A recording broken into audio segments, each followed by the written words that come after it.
Xiao Xian knew that Cha-Cha must have something to do with the invaders. He would bring the bird to the people of the drumming tribe to see if they could get any useful information. If it was useless, then it would be an extra meal. The crown kite, which was bought by the people of the central region at a high price, was listed as food by the people of the Yanjiao tribe. When the sun rose the next day, the drumming tribe had already been cleaned up 3 times. Everything that needed to be cleaned had been cleared. It's over, it's over. The people of the drumming tribe could not believe it. They were still in a trance. They thought it would be a fierce defensive battle. They wanted to delay until the crocodiles came back. However, it turned out that they had underestimated this Yanjiao tribe. Although there were losses and casualties this time, it was much better than the disastrous situation they had expected. The Yanjiao tribe also suffered casualties this time. They lost 2 warriors, and several were seriously injured. However, this situation was just like going out to hunt. It was all part of their plan. They held a funeral for the dead and watched as their bones were swallowed by the fire seed's flame. The tribe would not let the dead warriors be buried in the wilderness. Instead, they would burn them in the fire seed's flame according to the old method. The shaman said that in this way, the souls of the warriors would be integrated into the fire seed and return to their homeland with everyone. In order to thank the Yanjiao tribe for their help, the chief and shaman of the drumming tribe gave them 10 baskets of water moonstones. These were all gifts from other families, and they were the biggest and brightest. The baskets used to hold the water moonstones were several times bigger than the baskets used by Qin Jia and the others. Ao accepted all of them without hesitation, including many pottery.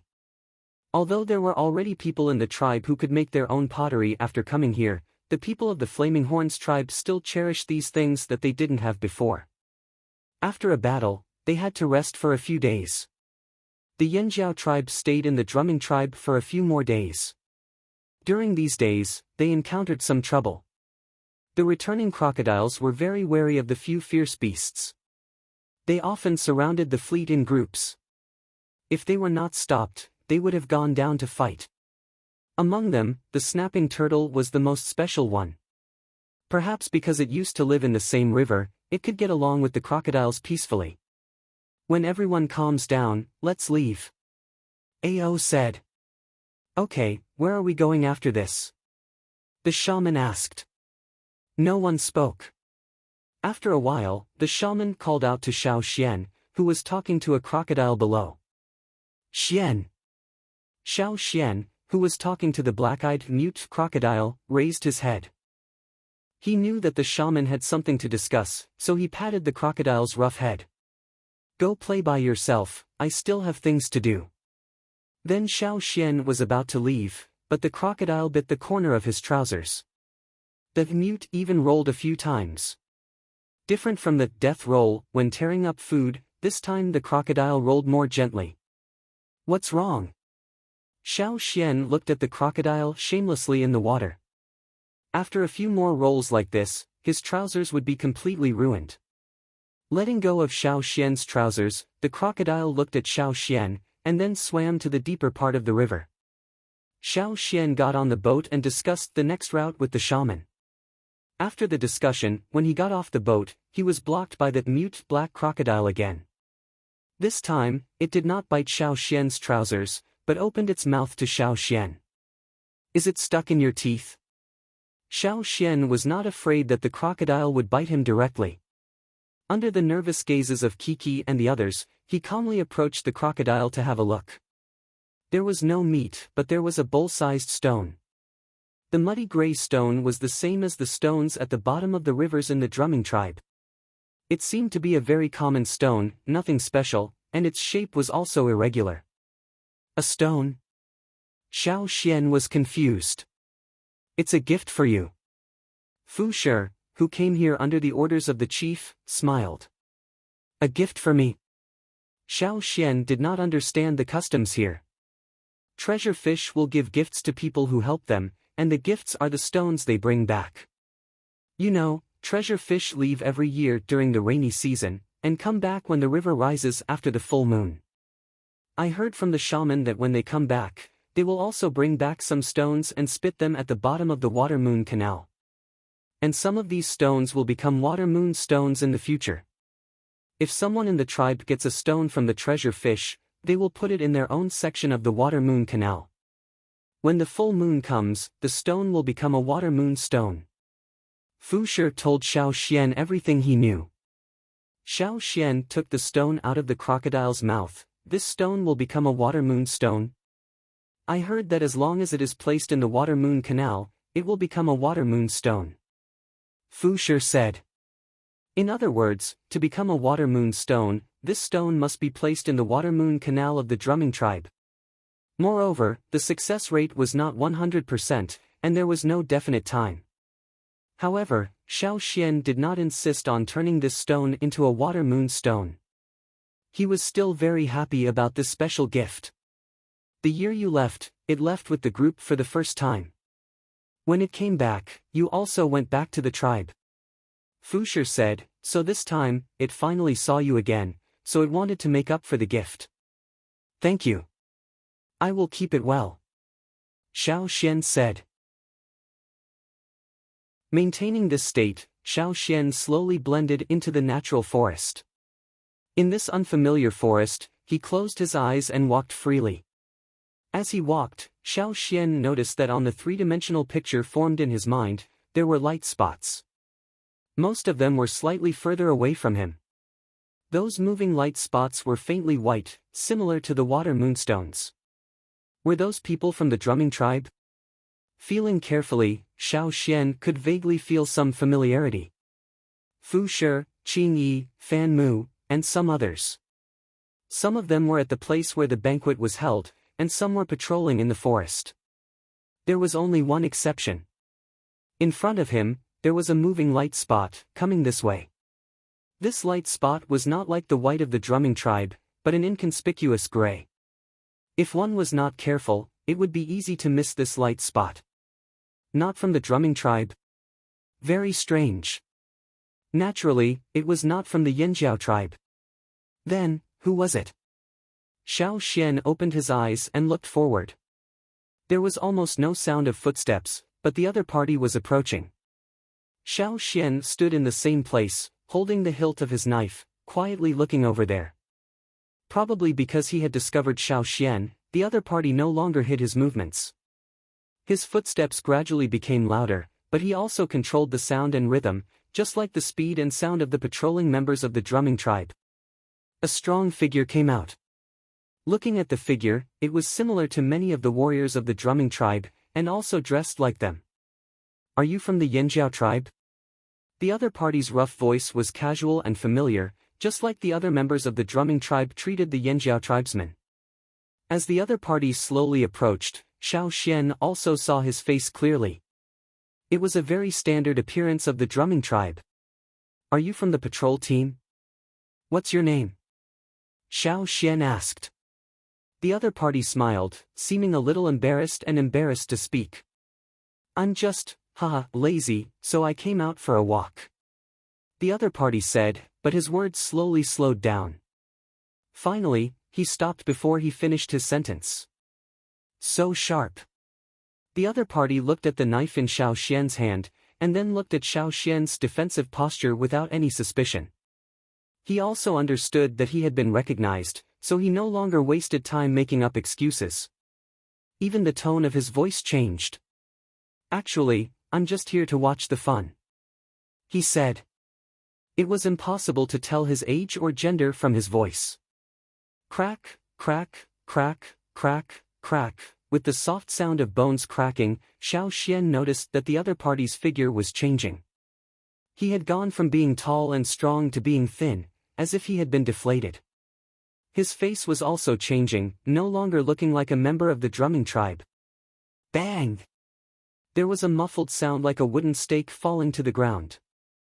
The other party suddenly stomped on the ground. His legs, which had become as thin as firewood, seemed to have the strength of steel.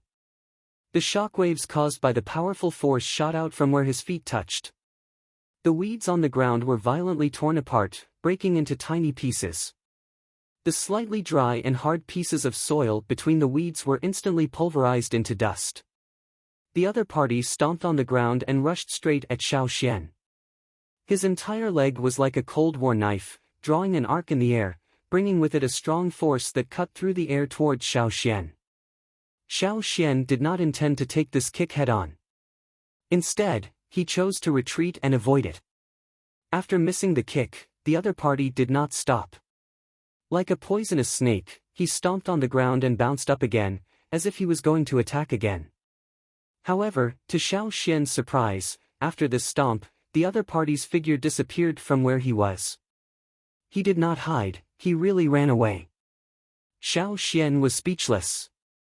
From the moment the other party was exposed, he had only taken 2 steps. In the first step, he kicked towards Xiao Xian.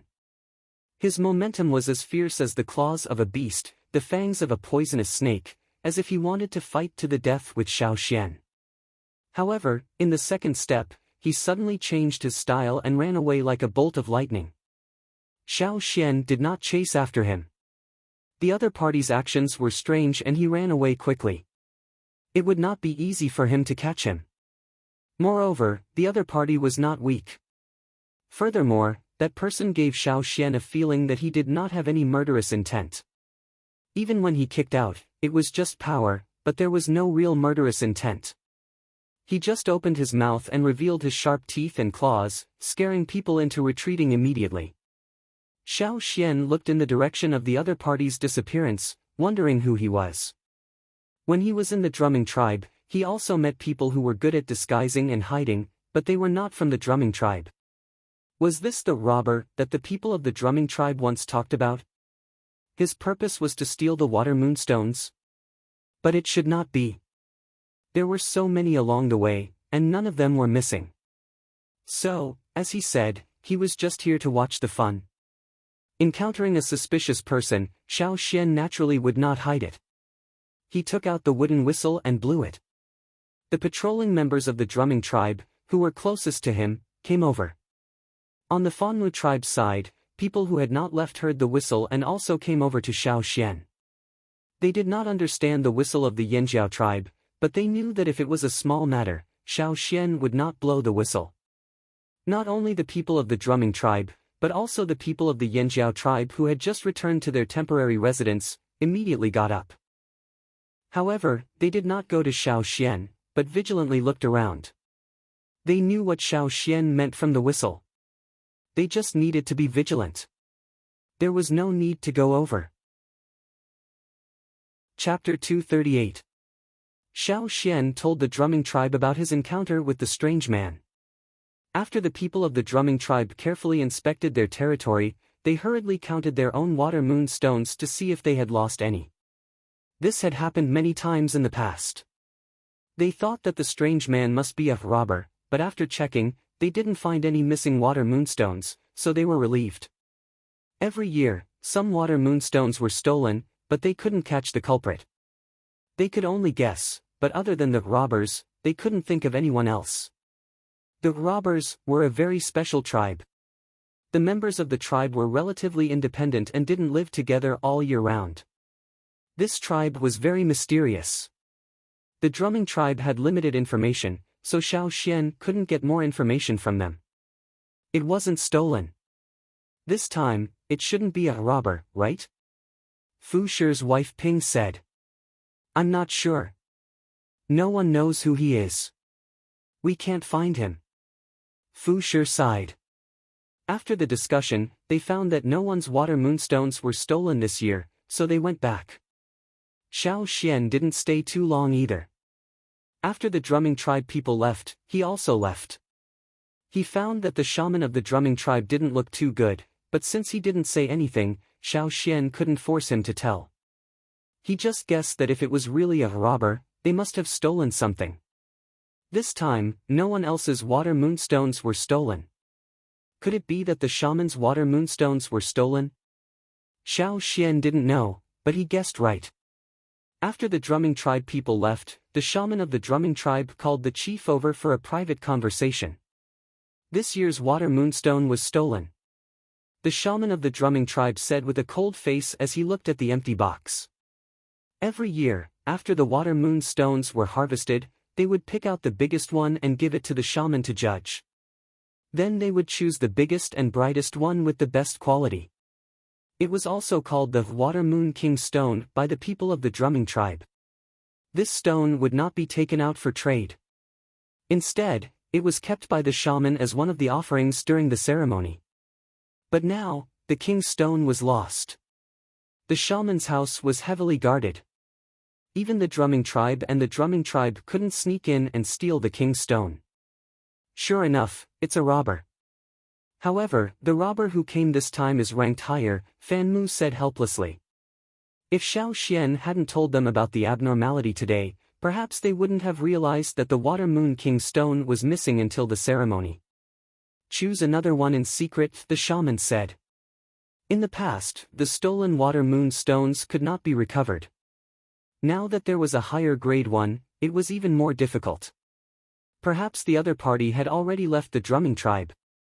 That's the only way. At the same time, a figure escaped the search of the drumming tribe and left the area.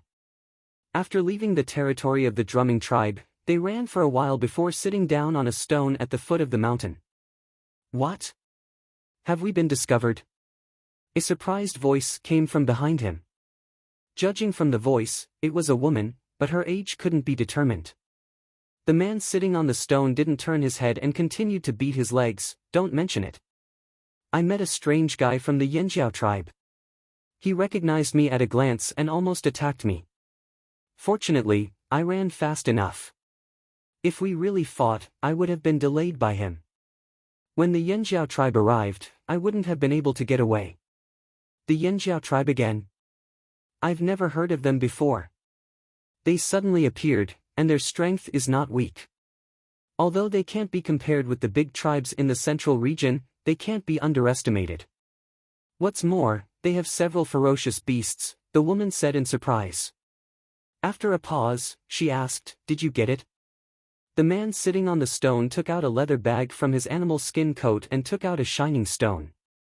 It was like a high-wattage light bulb, illuminating the surroundings instantly. This was the Water Moon King stone stolen from the drumming tribe. I originally wanted to go to the Yanjiao tribe's ship to have a look. Maybe there are many good things. What a pity. The man sitting on the stone said regretfully as he beat his legs. This Yanjiao tribe is interesting. Should we follow them? The woman said with interest. That's fine, but we have to stay away. The previous method didn't work. I have a feeling that it might work in other tribes, but not in this tribe. As far as I know, a few idiots have already started to act according to the old method. The woman's voice had a hint of ridicule. Oh, then let's wait and see how they die. At least they can make room for the people behind them, the man sitting on the stone said lightly. The Yanjiao tribesmen didn't know that they were being watched. Even if they knew, they wouldn't be afraid. In the next 2 days, Xiao Xian took 10 people from the Yanjiao tribe and went to the Pu tribe with the trading team of the drumming tribe. They exchanged a lot of things with Xiao. Even if they didn't need them, others in the tribe might need them. After coaxing and pestering, Ao finally agreed. Kiki also followed them to the Pu tribe. For him, things that were rare in other people's eyes were not at all attractive to him, except for those fat frogs that jumped everywhere.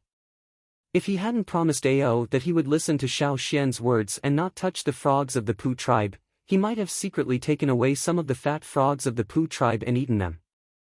Now, the surrounding tribes all knew that in order to deal with the crisis, the drumming tribe had found help from a tribe called Yanjiao. It wasn't a famous tribe. However, this time, the people sent by the drumming tribe and the drumming tribe were almost completely wiped out. Even a bird didn't come back. Therefore, when they saw the Yanjiao tribesmen who came with the drumming tribe, everyone was curious. However, the Yanjiao tribesmen didn't feel that they were being watched at all.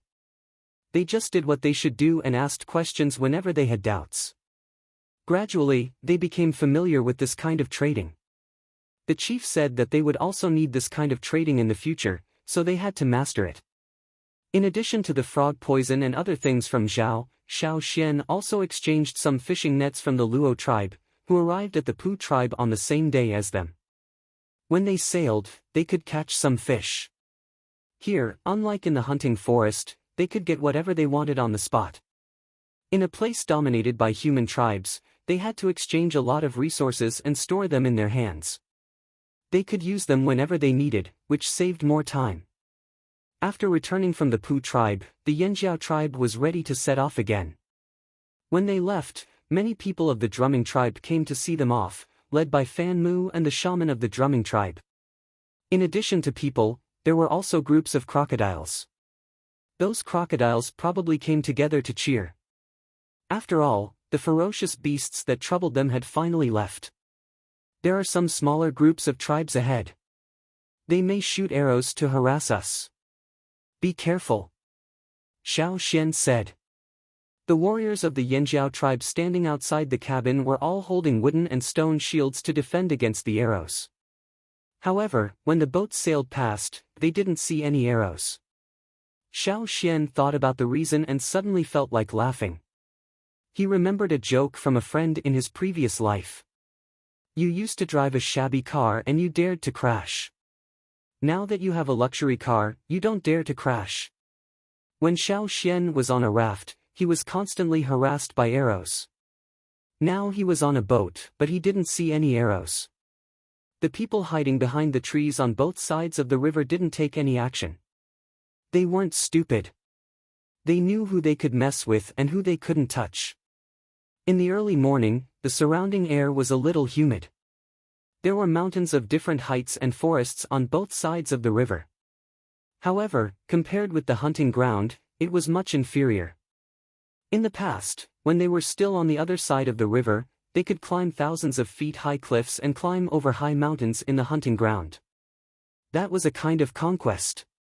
But here, the mountains were not as high as in the hunting ground, and the beasts here were not as strong as in the hunting ground. However, there were people here, other tribes, and more challengers. Here, the threat of people was far greater than that of the high mountains and fierce beasts. Ao's purpose was achieved. After the incident in the drumming tribe, the people of the Yanjiao tribe had a preliminary understanding of life here, and their mentality had changed. A new challenge, a new life, they had to adapt to conquer. Xiao Xian stood at the bow of the boat and told Ao and the two team leaders about the news he had heard from the Pu tribe. In the past 2 years, which tribes had disappeared, and which tribes had no sense of existence before. By the way, Yan Shua asked me if I could bring some of his acquaintances here. Xian, what do you think? Ao asked. Bring them, not only here, but also the wanderer friends of Yan Ji and the others in the Longboat tribe. We can pick them up when the time comes. Although they don't have strong fighting power, they can help us in other ways. Ao nodded. In this case, you go with Yan Shua and the others to bring them here. Okay. And, Chief, our tribe is back. The wanderers in Yanjiao may feel it. Xiao Xian said. Speaking of the wanderers in the tribe like Yan Ji and the others, Ao was refreshed, indeed. Even if they hadn't reached the old land and lit the fire there, maybe they could meet many wanderers of the Yanjiao tribe. Chapter 239. Originally, Xiao Xian planned to go with Yan Shua to bring the wanderers who were with Yan Shua. In the original plan, they didn't go through there. There were too many forks in the river, so the tribe's fleet would go through another waterway. But before they left, the shaman stopped the people who were about to leave. The shaman wanted the fleet to go to the place where Yan Shua used to live. Xiao Xian told him that there were many wanderers and slaves who lived a hard life there. Let them go and have a look. This was what the shaman said at that time. He wanted the Yanjiao tribesmen who had been isolated outside to see the wanderers who lived in the cracks. They wanted to see the two lives of others after the tribe was destroyed, wanderers and slaves. The shaman wanted to teach the Yanjiao tribesmen a lesson. Since they crossed the river, the shaman's presence was much lower. When they were in the tribe, many things were decided after the discussion between the chief and the shaman. But after they came here, the shaman rarely intervened. Most of the time, it was Ao who commanded in the front. Now the shaman rarely expressed his opinion, so naturally no one objected. The fleet took a long detour. From the original plan, they came to the waterway that the traveling team of the Pooh tribe often traveled. On the land next to the Y-shaped river fork, the slaves were called to work early in the morning. There were many large and small bamboo rafts on the river. These were the slaves who were fishing. When they were there, the wanderers didn't dare to fight with them, because they would be besieged. Some supervisors with whips on the shore stared at the river to prevent anyone from being lazy and also to guard against the wanderers. These supervisors were only a little better than the slaves at the lowest level. They weren't at the level of titled slaves, but at least they had some more power from the slave owners. They were stronger than those who hadn't awakened their totem power. Staying here was also a deterrent to the wanderers who were ready to make trouble. Those who could climb from the lowest level to the supervisor level were all ruthless people. It could be seen from their eyes that they were ruthless.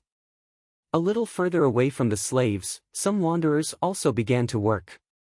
A few wanderers who were dressed better than the others yawned and walked slowly to the river. They drank some water and washed their faces with the river to wake up. Looking at the slaves who had already started working, the leader spat in that direction. "Boss, recently, some of the travelers have started to move again, right?" Someone asked. "If there are more travelers, we can also get some work from the slaves," another person said. The leader stood up and wiped his face. "Keep a close eye on it. Don't let anyone steal it." Now, in the wanderers' area, the only people who could fight against them were the people that Yen Shua had brought with him. The two sides had not directly killed each other, but they were both on guard against each other. "Didn't you hear that they would leave in the future? Go to Yen Shua's tribe." Someone said. "Leave? Chi!" A bearded man next to him sneered, mocking those words. "They can only talk about it here. How long can they live if they really leave this place? Perhaps, in less than 2 days, they will be eaten by wild beasts or killed by people from other tribes." "Not bad." The leader nodded in agreement. "Let's not talk about whether they have the ability to leave. Even if they can leave, who knows what Yen Shua's tribe is like? The wanderers live under the control of the tribe. It's even more difficult. The people of the tribe will kill whoever they don't like, especially those small tribes that lack food. They may even treat the wanderers as food. It's not like we haven't seen it before. If you want to go to the big tribes, those in the central region." "What do the big tribes in the central region look like?" a younger man asked. The leader suddenly felt proud. He raised his chin and signaled the people next to him to make way. He went over and sat on a high stone. Then he talked about some of the scenes that he had seen when he was drifting outside. In fact, there were many scenes that he couldn't remember. It was too vague. But it didn't matter. He just needed to scare these people. Especially the longboat tribe. They are the real strong people on the water. Their boats are much higher than our houses. They are not like the simple rafts that the slaves use. They are just some simple rafts and they even leak. The traveling tribes around are not so good either." As he was talking, the leader suddenly realized that after talking for so long, the others didn't react at all. Not only that, but they were also looking at other places. Were they looking at the slaves who were fishing with nets on the water? "What are you looking at?" the leader said discontentedly. "No, boss. There are boats over there." A man pointed tremblingly. "How many times have I said that the boats that the slaves use can't be considered boats?" The leader was even more discontented. "Really, boss? Then it's the same as the boats you said. They are taller than our houses." Another man also said. "Yes, yes." The others nodded vigorously. "Bigger than our houses?" The man sitting cross-legged on the stone on the shore turned to look at the direction that the others pointed. He was so shocked that he almost sprained his waist. On the river in the distance, boats were coming over. Each boat was taller than the houses they lived in. Especially the 3 largest boats, it reminded the leader of the vague memory that he had once encountered the longboat tribe's fleet. "Longboat tribe?" the leader exclaimed. No, that's not right. The Longboat tribe doesn't have that kind of totem. It's more like... A thin man next to the leader pulled his long beard that he hadn't shaved for a long time. The pattern on the boats looks familiar. I think I've seen it somewhere before. I think I've seen it before too. Someone agreed. In the Wanderers area. Wanderers area? Impossible. Look, they're coming. Will they stop here? If they stop, we'll definitely get something, right? Looking at such a situation, they knew that they were not to be trifled with. They didn't have any thoughts of killing and robbing anymore. They just stared at the fleet that was getting closer and closer. On the river, the slaves were already shouting and moving their rafts to the riverbank. If they stayed on the river, they would be blocking the way. They didn't even dare to offend the travelers on rafts, let alone such a fleet. They didn't even need the supervisor to whip them. They were all afraid that they would fall behind and get into trouble. The appearance of a fleet was naturally a big matter. It had to be reported. The supervisor had already shouted and told the higher-ups about what happened on the river. The slave master wasn't here, but he also left the supervisor here to enslave them. Many people who were still in the Wanderers area and didn't go out also approached the riverbank to see the fleet that suddenly appeared. Many of them had lived until now and had never been out of here. They also hadn't seen such a big ship. Naturally, they felt that it was very strange. The fleet gradually approached the riverbank. The waves washed the sand on the riverbank. The slaves were already waiting there. The supervisor who held the whip had already changed his face.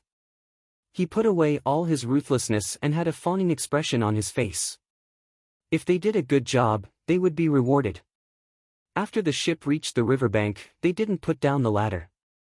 A few warriors jumped down from the ship one after another. The one leading was Yen Shua. Looking at this familiar yet strange place, Yen Shua's heart was filled with emotions. A supervisor hung the whip on his back and trotted forward. He wanted to say something, but after seeing Yen Shua's appearance, all his words were stuck in his throat. He knew Yen Shua. When Yen Shua's family left with the others, he was standing by the riverbank. Yen Shua glanced around. His gaze stopped for a moment on the few wanderers who were as stiff as stone statues not far away. Then he looked in the direction of the wanderers' area. "This is the place where you used to live?" The warrior who jumped down asked Yen Shua. "Yes, this is the place. It has changed a lot." While talking, Yen Shua took them to find his friends who had stayed here before. Xiao Xian did not disembark.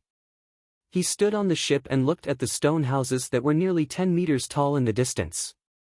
When he left, there were no such houses. It was obvious that the slaves built these houses in the past 2 years. They belonged to the slave owners. If it was just for the wanderers to live, it would only need some simple wooden houses. The place for the slaves to live was even worse. It wasn't like the buildings behind the forest that looked like a camp. The slave master seems to have a big plan, Xiao Xian said in his heart. Originally, he only came to pick up a few people. He didn't expect to see the large stone houses that were built like a camp. If he didn't stand on the ship and just stood on the ground, it was very likely that his sight would be blocked by the forest. Not long after, Yen Ji brought back more than 10 people. Some of them were familiar with him, and some were new members of the small group in these 2 years. They all wanted to leave with the Yanjiao tribe, and Ao agreed. The people who were taken on the ship cried with joy, as if they were reborn. The other wanderers who were standing on the river bank and watching had endless envy and jealousy in their eyes. Who would have thought that the person who was so miserable in the past would have such an opportunity? Who would have thought that the person who was stubborn and lived a hard life with his wife and children would become a totem warrior? Life was unpredictable. The fleet of the Yanjiao tribe didn't stay here for a long time. They left after picking up the people. The shaman just let the people of the tribe see the miserable situation of the wanderers and slaves here, to give them a warning. The shaman's purpose was achieved. No matter the people who followed Yen Ji to the wanderers' area, or the people who stood on the ship and watched the slaves who were numbly working with whips, they all had a great psychological impact. In the war, if they were defeated, except for death, they would probably be in such a situation. Therefore, no matter who they faced in the future, they couldn't be defeated. They absolutely couldn't be defeated. The fleet of the Yanjiao tribe came and left, and continued to sail along the new route they had planned. The wanderers and slaves on this land had already remembered the name of the Yanjiao tribe, and the two-horn totem pattern wrapped in flames on the sails. The steward, who was left behind by the slave master Shu, went back after the fleet left. He took out the animal skin roll left by the slave master from the box, dipped the animal hair brush in paint, and wrote down what happened today. The master had said that if the Yanjiao tribe really appeared, he should write a letter to inform him. The Yanjiao tribe really existed. The warriors who had come in before were all holding stone tools. Coupled with their imposing manner, it would be strange if the wanderers were not afraid. It was rare to see someone who looked easy to talk to. Several of them knew Xiao Xian. When they saw Xiao Xian, they were not so afraid. They even smiled and greeted him, but they were careful in their words, for fear of offending Xiao Xian by saying something wrong. Have Yan Ji and Yan Shua been here? Xiao Xian looked at the people in the cabin and asked. Yes, they have just left. He who had been brought here by Yan Ji and Jiao Wu from the Longboat tribe 2 days ago, answered hurriedly. Xiao Xian handed him the medicine. Boil this medicine for everyone. It will help your wounds heal faster. There was a simple stove outside. He thanked Xiao Xian and went out to boil the medicine. Xiao Xian gave him the medicine and lifted his foot to leave. However, at the moment when he turned around, 2 black shadows shot out from Xiao Xian's hands. They brushed past the hair of several wanderers in front of him and shot towards 2 people leaning in the corner. The 2 people, a man and a woman, were young.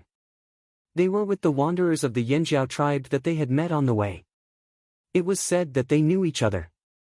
There were 7 wanderers from other tribes who had been brought here, including these 2 people. Men and women were not separated here, and no one dared to mess around here. There were Yanjiao people outside, so they all wanted to behave well. Naturally, they all stayed obediently. After entering the cabin, the man and the woman began to communicate with others, but they did not speak much these 2 days. Especially when the Yanjiao tribe warriors came in, they basically did not speak.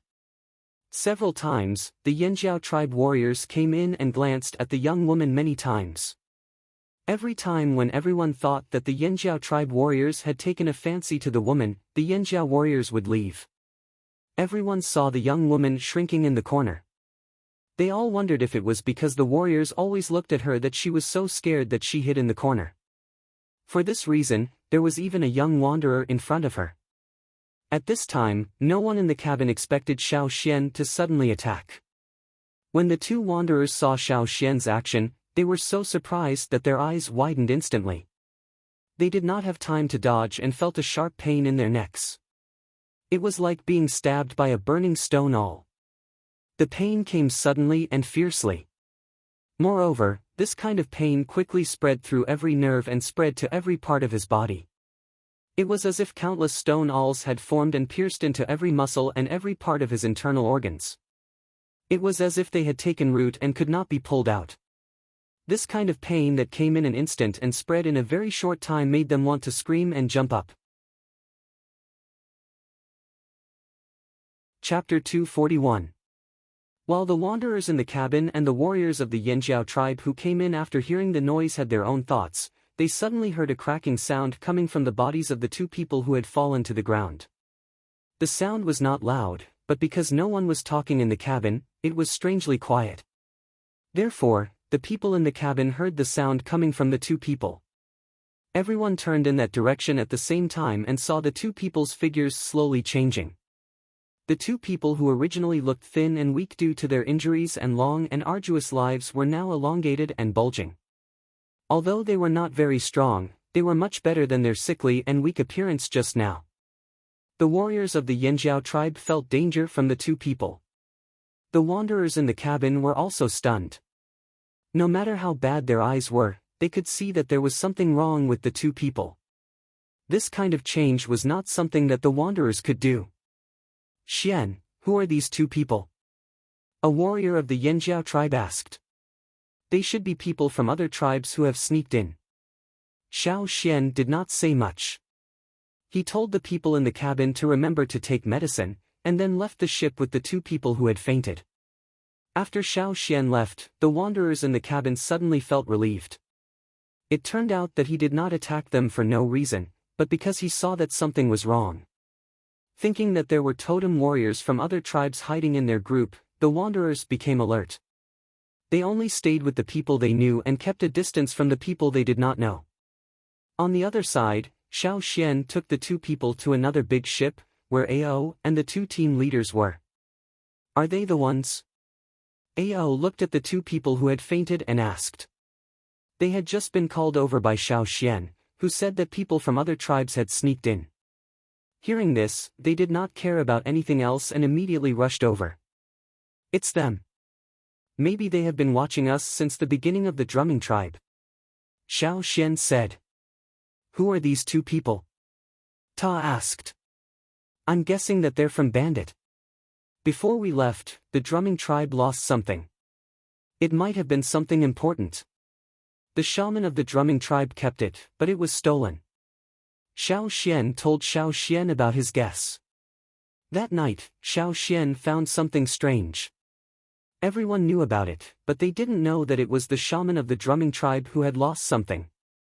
To be able to steal from a shaman in a tribe, that thief must be very capable. Ao and the others immediately became serious. It's them. Ao pointed at the two unconscious people. No, the person from that night wasn't caught. He escaped. These two should be robbers too, but they aren't as good as that person, Xiao Xian said. Even if they were not as good as the one who stole from the drumming tribe that night, these two people could not be underestimated. Since they dared to sneak into the Yanjiao tribe, could it be that they also wanted something from the tribe? Ao and the other two instantly thought of the fire crystals they had brought with them. A murderous look flashed across their eyes. We can't let him live. The three of them said at the same time. I know we can't let him live, but I want to know more from them. For example, the thief who could enter and leave the drumming tribe at will that night. Maybe he's also watching us, but he hasn't shown up yet. The two unconscious people were hit by the wooden thorns thrown by Xiao Xian. The thorns were smeared with a kind of plant poison brought back from the other side of the river. It could knock down a totem warrior in a short time, but the effect was as fast as it came. About an hour later, the two people woke up one after another. In the face of Ao and the others questioning, they didn't tell the truth at all.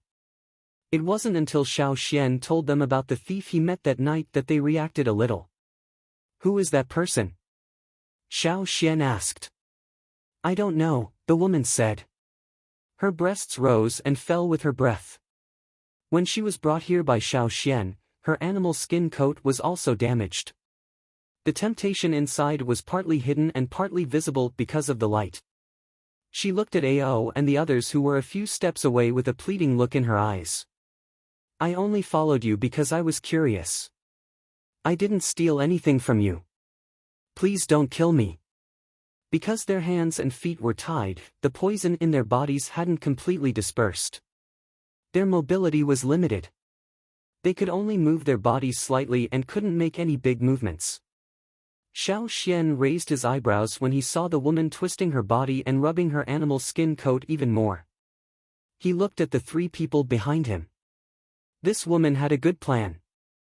Perhaps she had experienced many similar things before, but this time, she met people from the Yanjiao tribe. This was a group of stones. In their minds, people who were classified as enemies or suspected to be enemies, regardless of gender, age, or appearance, would not be merciful. The man didn't say anything. He just lowered his head, thinking about something. When the room quieted down, he suddenly laughed wildly. We're so stupid, he said. These words were obviously directed at the woman beside him. We've been used as stones to explore the way. both of us are stones to explore the way." The man laughed loudly. 2 streams of blood flowed from his nose into his mouth, dyeing his teeth red. His eyes became crazy. If possible, he would probably bite the person closest to him to vent his anger.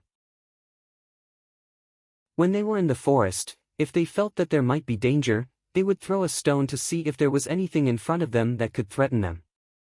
If there was, all the danger would be borne by the stone that was thrown out first. Now, the crazy man understood the situation they were in. Since the people who were ranked higher than them had been in the drumming tribe, they must have also had their eyes on the Yanjiao tribe. However, the other party had never appeared. Since they didn't appear, they must have sensed danger. However, they didn't say anything and just watched the 2 of them come to explore.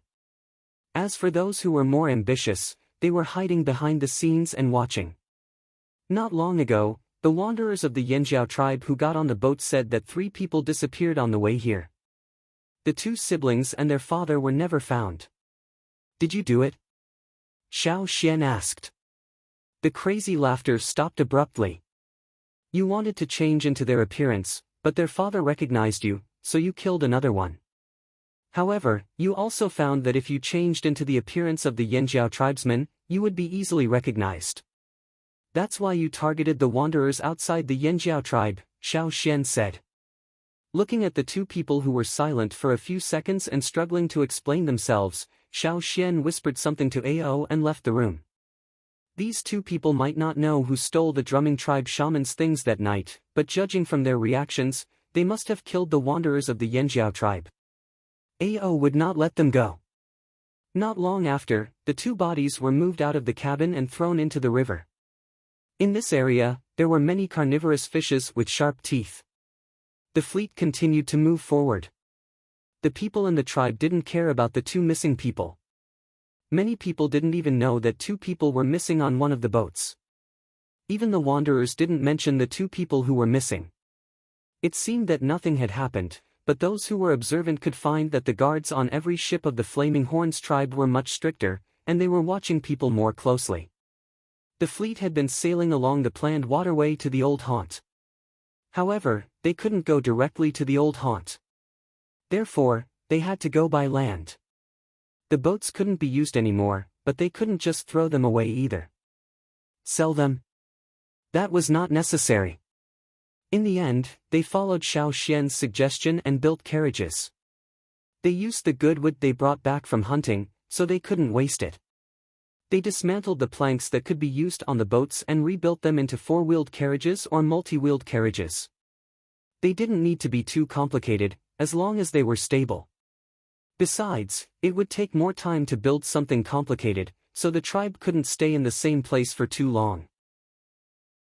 After Xiao Xian drew the structure diagram, he asked the people who had participated in the shipbuilding of the tribe to continue to build the carriages. After the experience of shipbuilding, it was easier for these people to work together. They had the skills, so they didn't need to say too much. Before the carriages were built, the team wouldn't continue to move forward. The place that Xiao Xian chose to stay was surrounded by mountains and forests. There were very few tribes. If it were a small group of wanderers or a small group of travelers, they would probably be too scared to sleep in such a wild mountain. However, for the people of the Flaming Horns tribe, this was nothing at all. They scrambled to plunder in the surrounding mountains, scrambling to hunt those strong beasts that seemed to have more meat.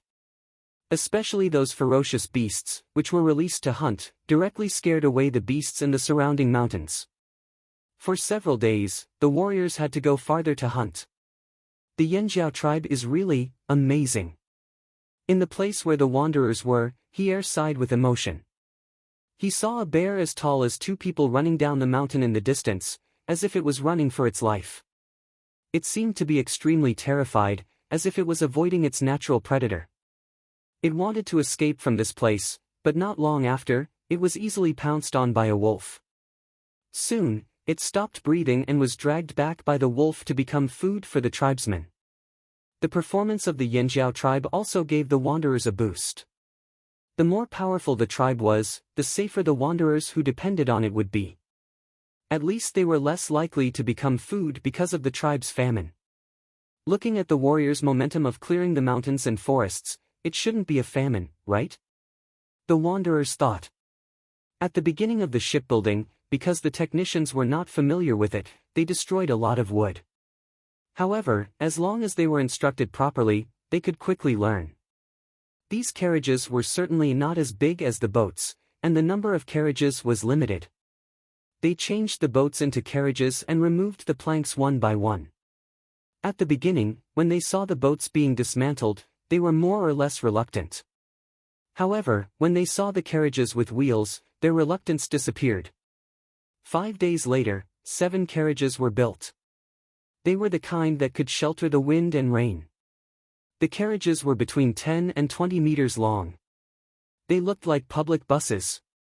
There were no horses here, so the ferocious beasts in the tribe were responsible for pulling the carriages. Other than Cha-Cha and Guehi's white bird, the others were all used as coachmen to pull the carriage.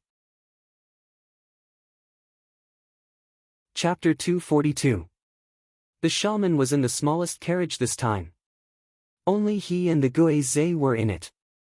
Of course, the fire seed was also in it. The smallest carriage was also the most important one. The warriors around the carriage were the elite forces of the tribe. As for the one pulling the carriage, it was the alligator snapping turtle. Although it was usually too lazy to move, it was not necessarily slower than people on land.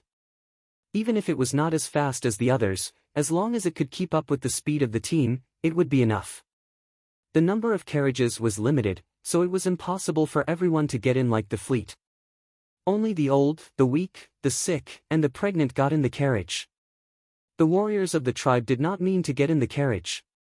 Those who had not awakened their totemic power also tried to walk outside and only got in the carriage when they were tired. Many children, as long as they could walk, would be carried by their fathers. If they could not walk, they would get in the carriage to rest. When they were well rested, they would be carried down to follow them. They felt that this was also a kind of exercise. They could not be too weak. Especially after seeing the living conditions of wanderers and slaves, their desire to become stronger became stronger. In the past, they just followed the ancestral teachings and moved closer to the strong. But now, they were doing this for survival and for the whole tribe. The people of the Yanjiao tribe were like this, so the wanderers could not treat themselves as special cases. As long as they could walk, they would not get in the carriage. If they got in the carriage, they would be despised and even abandoned by the tribe. It was not easy to have such a hope to live a new life. Of course, they could not be cowards at this time. In the plan, the route on land bypassed several big tribes. At this time, the Yanjiao tribe did not want to have conflicts with the big tribes. According to the shaman, they should go back to the old haunt and ignite the fire seed first. Therefore, the tribe went to places with few people. They passed by many tribes and almost fought several times. However, when they saw the ferocious beasts pulling the carriages of the Yanjiao tribe, they hesitated. Finally, they just watched the team pass by their door. The shaman and the chief also restrained the people in the team. All actions should be taken according to the command. Don't act recklessly. The detour was not only to avoid unnecessary conflicts, but also to find food. The best way to find food was to go to places with fewer people and mountains and rivers. As long as the danger was within the acceptable range, they could go there. Go over the mountains? Can't go over the mountains? Who said that? It was not convenient to pull the cart, but they could carry it. A few soldiers could carry a cart full of people. The Yanjiao tribe was completely sweeping through the area. They swept all the way to the old haunt. No one knew how many of the wild beasts in the mountains were eaten. Wherever they passed, people and beasts were frightened.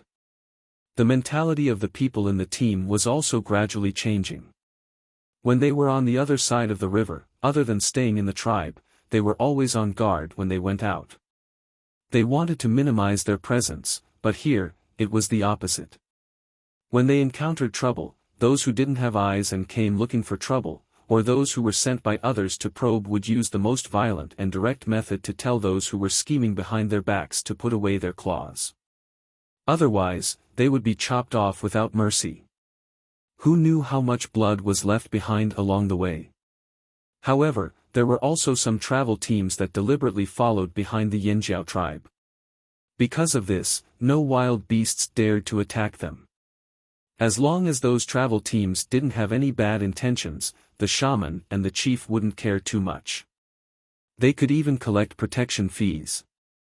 I feel that we're almost at the old haunt. In the cart that was most tightly surrounded, the shaman looked at the dancing fire in front of him and said excitedly. How many years had it been? What would the old haunt look like? The shaman looked at the dancing fire and gradually became absent-minded.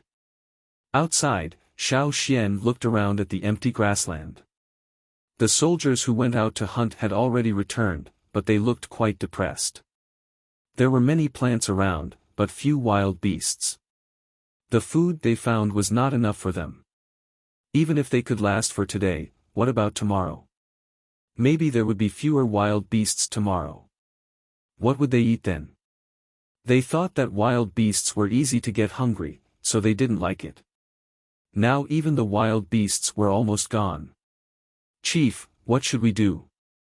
Kiki picked up a wild rabbit in his hand and shook it. He was very depressed. Tua dragged a snake as thick as an arm back listlessly. This snake was not enough for him. Grumble, the input couldn't catch up with the output. Many soldiers' stomachs were already growling. Ao didn't know what to do, so he didn't answer immediately. Let's go and trade for some food. We're not far from the Lu tribe. They have many wild beasts. I'll take some people to trade with them for some wild beasts. If we go further, we won't find much food unless we reach the old haunt. It's definitely not enough for the team. Xiao Xian said. Originally, most of the people here were rearing animals and farming. Moreover, there were very few mountains on this route. Even if there were, they were all low mountains. There weren't many large wild beasts. It was very difficult to hunt enough food. Ao had learned about the Lu tribe from Xiao Xian's records, so he naturally knew a little about it. Ao had a good impression of this tribe. They reared wild beasts to make a living. They were good people in the central region. Such a tribe was indeed worth trading with. After thinking about it, Ao nodded and agreed with Xiao Xian's suggestion. The team couldn't continue to wait here. Xiao Xian estimated the team's speed and agreed to meet Ao at a place. Then they took some water moonstones. Xiao Xian called 50 soldiers and left for the Lu tribe. After leaving for 2 years, they met the people of the Lu tribe again. The man named Yan Jiu still remembered Xiao Xian. Hearing that Xiao Xian wanted to trade for some wild beasts, Yan Jiu enthusiastically took Xiao Xian and the others to the tribe's farm to choose. Although they had heard Xiao Xian talk about the wild beasts of the Lu tribe, Kiki and the others were still surprised when they saw it with their own eyes. Seeing the reactions of Kiki and the others, Yan Jiu showed a proud expression, and started to boast about all kinds of animals in his tribe. For the soldiers who had been eating wild beasts for several days, when they saw those fat birds like forest raccoons, they almost drooled and stared at them. Those were all meat, all meat. What do you think? What do you want? Yan Jiu asked Xiao Xian. He could see that in this trade, although Xiao Xian was young, he was the one who made the decisions. Xian, that one.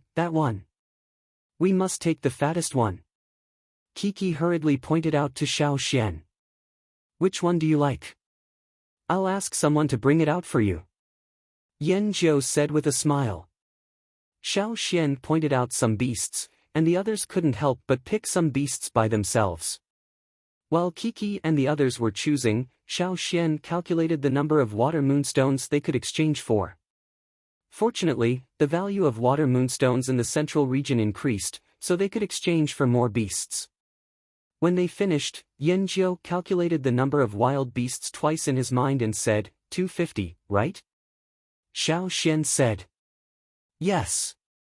Xiao Xian took out the corresponding water moonstones and handed them to Yanjiu. He looked at the 5 wild beasts that had been tied together, and saw someone coming with a wooden cart. He said, "We don't need the cart." After confirming that Xiao Xian really didn't need the wooden cart, Yanjiu took out more than 10 eggs and said, "Since you don't need us to transport them, I'll give you some more eggs." The eggs were covered with rattan nets, and Xiao Xian asked Cha-Cha to carry them. As for the rest of the wild beasts, each of the soldiers had 5. Yanjiu's face twitched when he saw that Xiao Xian and the others could still run and jump while carrying 5 birds each. After sending Xiao Xian and the others out of the tribe, Yanjiu said with a smile, "If you need any wild beasts in the future, just ask someone to tell me, and I'll send them to you." "Okay, we'll be back to our homeland soon. When we settle down, we'll walk around more often." Xiao Xian turned around and left the Lu tribe with Kiki and the others, carrying the wild beasts they got from the trade. "Where will you settle down?" Yanjiu asked. "The ferocious beasts' mountain forest." Yanjiu stood there, rubbing his frozen face. Yanjiu couldn't help but pick his ears, and asked the person next to him who was also stunned, "Where did he say they would settle down in the future?" The person next to Yanjiu swallowed his saliva and stammered, "It seems to be the ferocious beasts' mountain forest near the Wanshur tribe." The ferocious beasts' mountain forest was a dangerous place, not to mention the Wanshur tribe. How could they settle down there? And they said, they would walk around more often. Who dared to do that? Chapter 243. With the food brought back by Xiao Xian from the Lu tribe, the tribe was in a much better condition. Apart from sleeping and resting, the tribe was always on the road. The tribes who saw this team, as well as the travelers, were very curious about the Yanjiao tribe. It was not that there had never been such a large-scale migration, but many people had never seen such a powerful tribe. The Yanjiao tribe's name gradually spread through the traveling team. In the middle of the team, the shaman was in the carriage. The shaman sat by the small fire pit, counting the days in his mind. The fire in the fire pit was much bigger than before, and it was still jumping happily. However, if you looked carefully, you would find that there seemed to be a faint barrier around the fire pit. The shaman had specially made this barrier. According to the animal skin scroll left by the ancestors, if the fire seed was not dealt with by other tribes, there would be a competition between the fire seeds, and the loser would be suppressed temporarily. This was a situation that no tribe wanted to see, because it would affect the tribe's morale. The Yanjiao tribe did not want to attract hatred as soon as they came out. This was also why, except for the travelers of the Yanjiao tribe, few people could feel the fire seed here. And those who guessed that there was a fire seed here and had evil intentions were all defeated by the Yanjiao warriors in the most direct and violent way. On the way from the drumming tribe, the team took in more than 200 travelers from the tribe, both on the water and on the land. There were also some travelers from other tribes. Xiao Xian counted the number of travelers, and now there were almost 200 people. Seeing that the destination was getting closer and closer, the team began to become restless. The restless ones were not the original group of people of the Flaming Horns tribe, but the wanderers of the tribe and other tribes who joined later. These days, these travelers all knew the destination of the Yanjiao tribe. As soon as they heard that it was the ferocious beasts' mountain forest, some people began to be afraid. Especially in the past few days, the Yanjiao warriors who were guarding the wanderers would always talk about the ferocious beasts. They talked about who had been eaten by the beasts, who had almost been bitten to death by the beasts, and so on. The injured warriors would also talk about the dangerous situation they had been in when they encountered the beasts. The warriors of the Yanjiao tribe could talk about ferocious beasts for hundreds of days without repeating themselves. After all, they had been in contact with ferocious beasts since they were very young. Originally, the topic of ferocious beasts made these wanderers worried. Listening to it was like listening to a scary ghost story. Every day, different people talked about the same topic. It was impossible to pretend that they didn't hear it. Therefore, they had more and more thoughts in their minds. That night, the team stayed at the foot of a mountain for the night. Hier was sleeping in a daze when he heard the person next to him wake him up in a low voice. What? Are you under attack? Hier woke up with a start. There was nothing he could do about it. This was the wilderness, and he had heard too many stories about ferocious beasts recently. The first thing that came to his mind when he was woken up was a ferocious beast. Hier was about to say something, but his mouth was covered by someone. The person who woke him up was someone who had a good relationship with him in the Longbow tribe. They were very familiar with Yen Ji and the others. Look over there. The person who woke Hier up said in a low voice. The fire around them had almost burned out. The flame was much smaller. Only those who were close to the fire could see it clearly. A little farther away, there was only a vague shadow. Hier and the others were a little far from the fire, but they could see the figures over there. Several figures got up from the ground, carrying animal skin bags and a few belongings. They tiptoed out of the crowd. There were also hunting warriors around. When they noticed these people, they asked, "What are you doing?"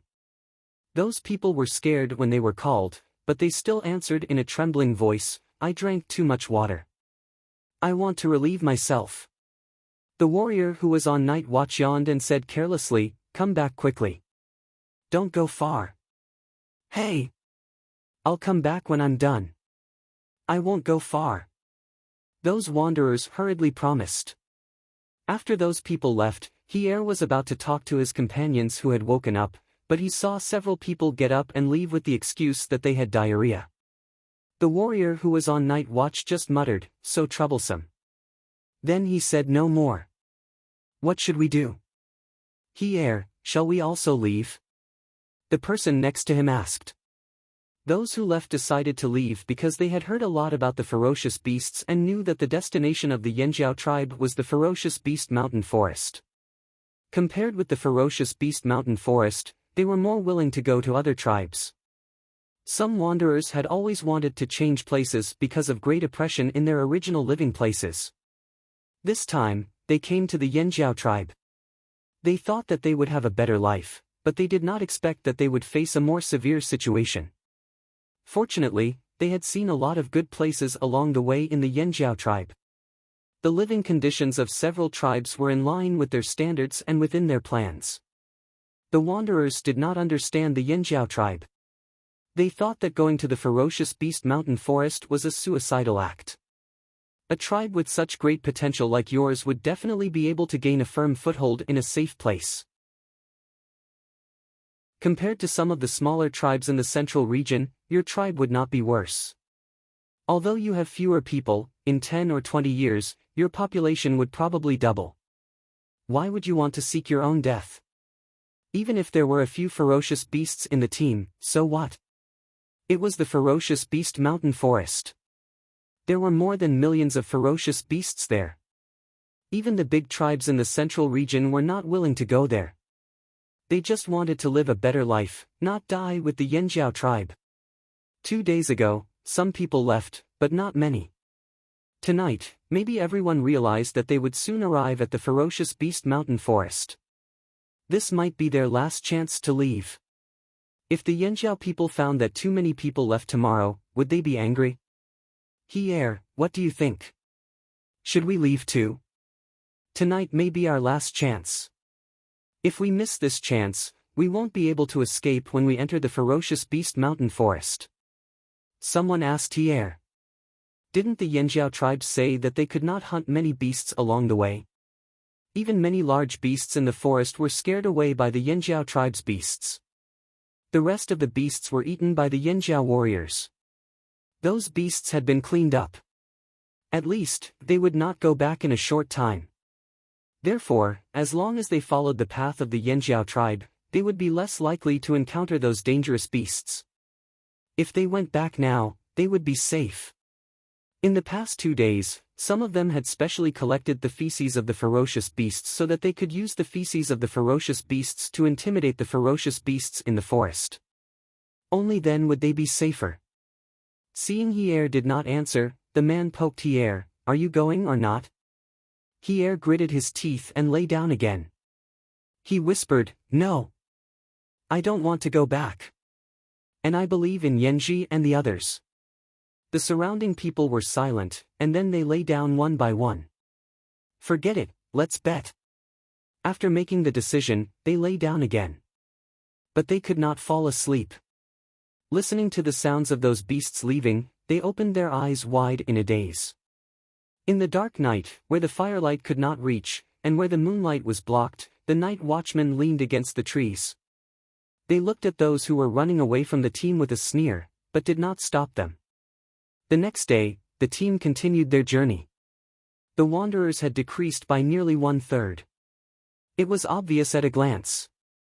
However, the Yanjiao tribe did not seem to know, and did not mention it. Strangely, no one told the wanderers the story of the ferocious beasts.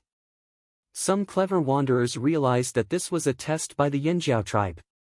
When Yanji and the others saw Hier and the others, their tense faces relaxed. Fortunately, they were still there. It was the shaman's idea to test the wanderers. He had arranged it in advance, and no one dared to say anything. Even Yanji and the others could only worry in their hearts when they saw the restless wanderers. Xiao Xian took a piece of animal skin full of words and got on the shaman's carriage. More than 70 wanderers left, 6 of them are Yanjiao wanderers. Xiao Xian handed the animal skin roll to the shaman and said, "The wanderers of other tribes were not so bad, but the warriors of the Yanjiao tribe treated them very well. Although they did not completely trust them, they helped them a lot. 2 days ago, when they were short of food, some warriors even saved their own food for them. However, some of these wanderers still left. Fortunately, there were not many of them." After the shaman took the animal skin scroll, he didn't read it. Instead, he closed his eyes. There was no disappointment or sadness on his face. However, those who were familiar with the shaman knew that he was the most terrifying when he was expressionless. Even if the 2 team leaders were here, they would tremble in fear. Xiao Xian did not interrupt the shaman's silence, and quietly waited for him to make a decision. After a long while, the shaman opened his eyes and said, "If you leave, don't come back." Although his words were gentle, there was an irrefutable murderous aura in them. Xiao Xian had already expected the shaman's answer, so he nodded, "I know."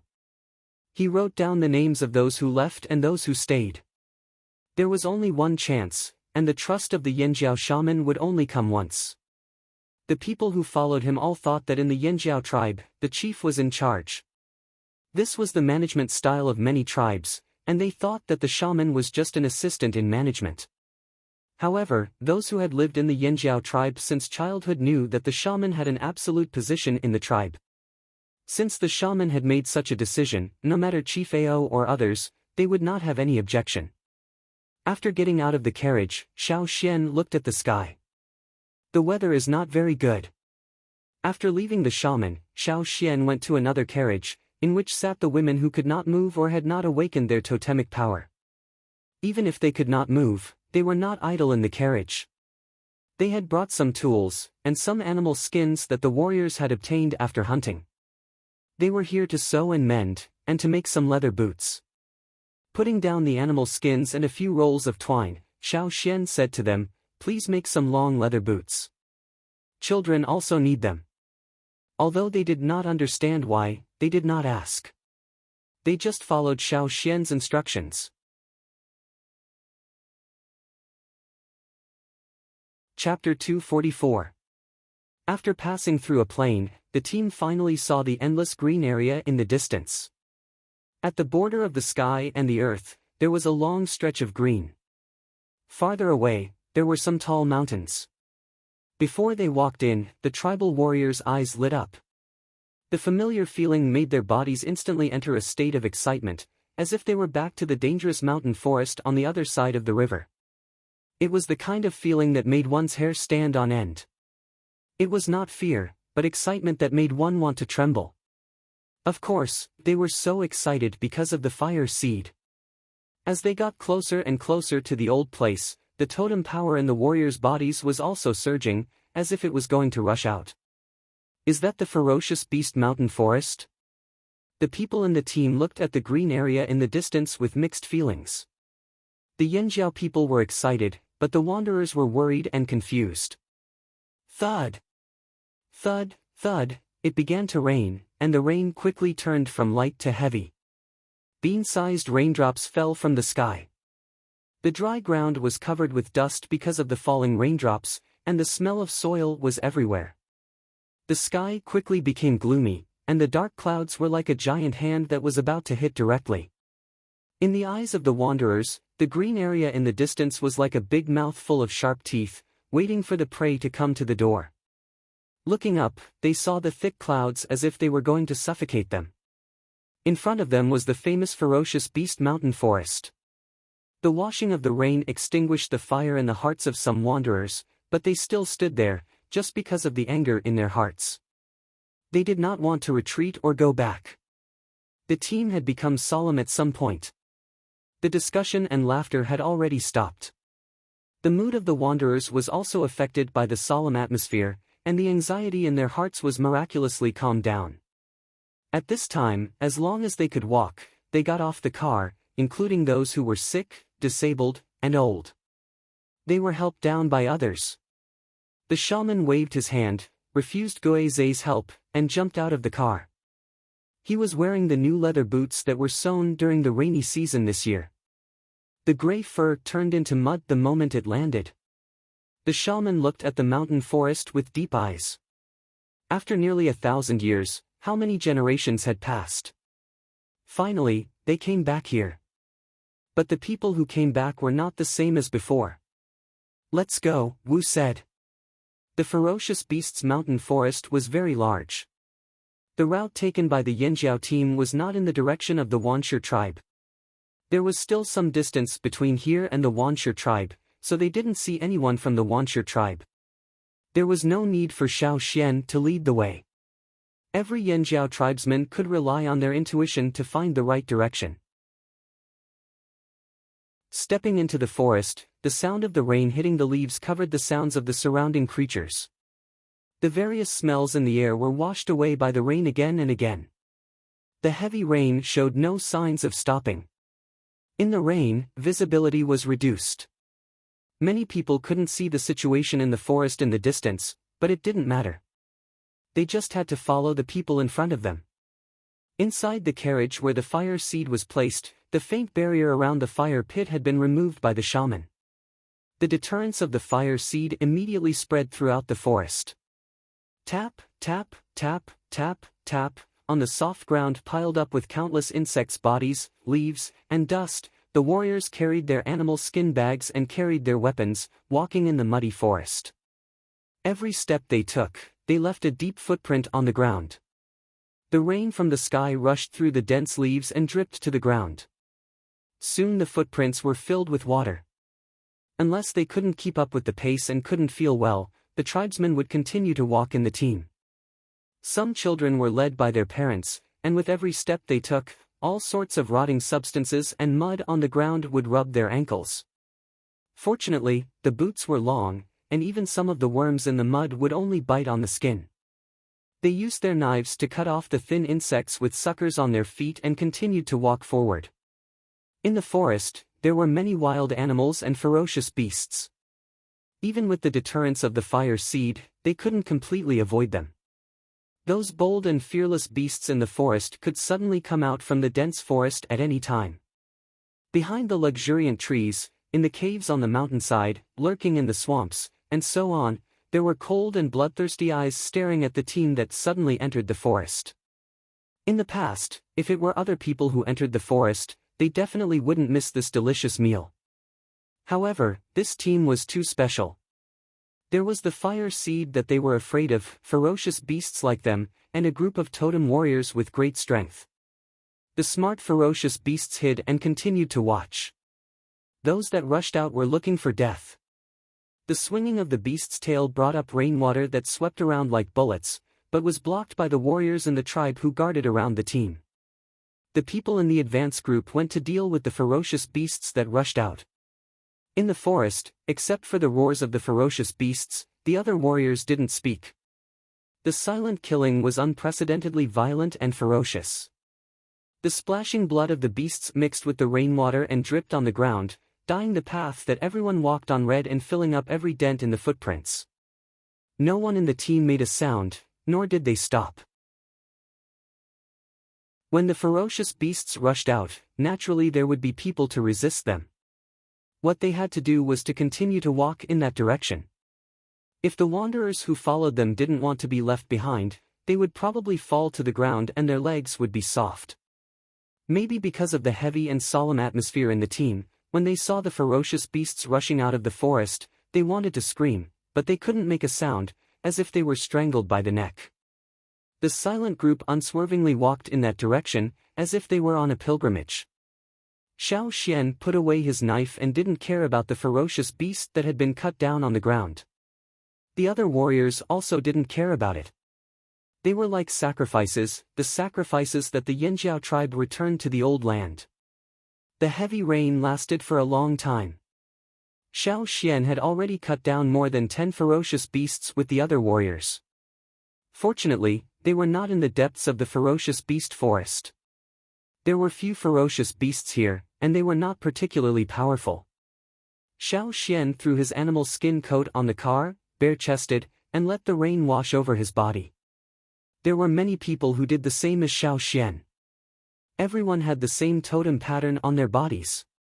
It was unknown when the totem pattern appeared on every awakened warrior's body, and on the wanderers of the tribe, there were also faint patterns. At the same time, in the old land of the Yanjiao tribe, a team of the Wanshe tribe was resting there. Every once in a while, a team from their tribe would come here. This was the shaman's idea. The chief didn't agree before, but after being persuaded by the shaman several times, he finally agreed. But the chief no longer led the team himself. Now the people of the Wanshe tribe had no fear of this ruined land. The more they came here, the braver they became. They didn't find a place to hide from the rain, so they just stayed here and waited for the rain to stop before going back. A group of people used the stones of the ruins as stools, and some people directly sat on the collapsed stone pillar that had been cut into several pieces. They talked and laughed, and when they were bored, they poked the carved patterns on the stone pillar with their stone knives. "Ah, the rain seems to be lighter," someone said. "Is it going to stop?" The thick clouds in the sky were quickly dispersing. Yangguang's light shone through the clouds, dazzling their eyes. The rain hadn't completely stopped, but it seemed that it would stop soon. Just as they were laughing, everyone suddenly heard a crackling sound. It sounded like the sound of burning firewood in a bonfire. Someone lit the bonfire at this time. A man of the Wanshe tribe pointed to a direction with a frightened face. "Fire! There's fire!" The others looked in the direction he pointed. They saw a spark-like light spot in the middle of the pit that had been dug. Then, with the light spot as the center, 6 fire lines extended outwards. A huge sense of panic struck their hearts. Looking at the fire lines on the ground that were about to spread to his feet, a warrior of the Wanshe tribe turned around and ran, shouting, go back to the tribe quickly." Before the rain stopped completely, they ran away in a panic. They suddenly remembered those who were almost killed in the beginning. Leave here." In panic, they even felt that the raindrops were like poisonous insects biting them.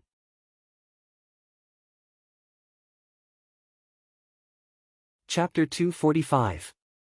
Not long after the Wanshe people left, the Yanjiao people came to this place. However, the boundary stones engraved with patterns that had once been placed there were either no longer in their original places, or they had been smashed and hacked.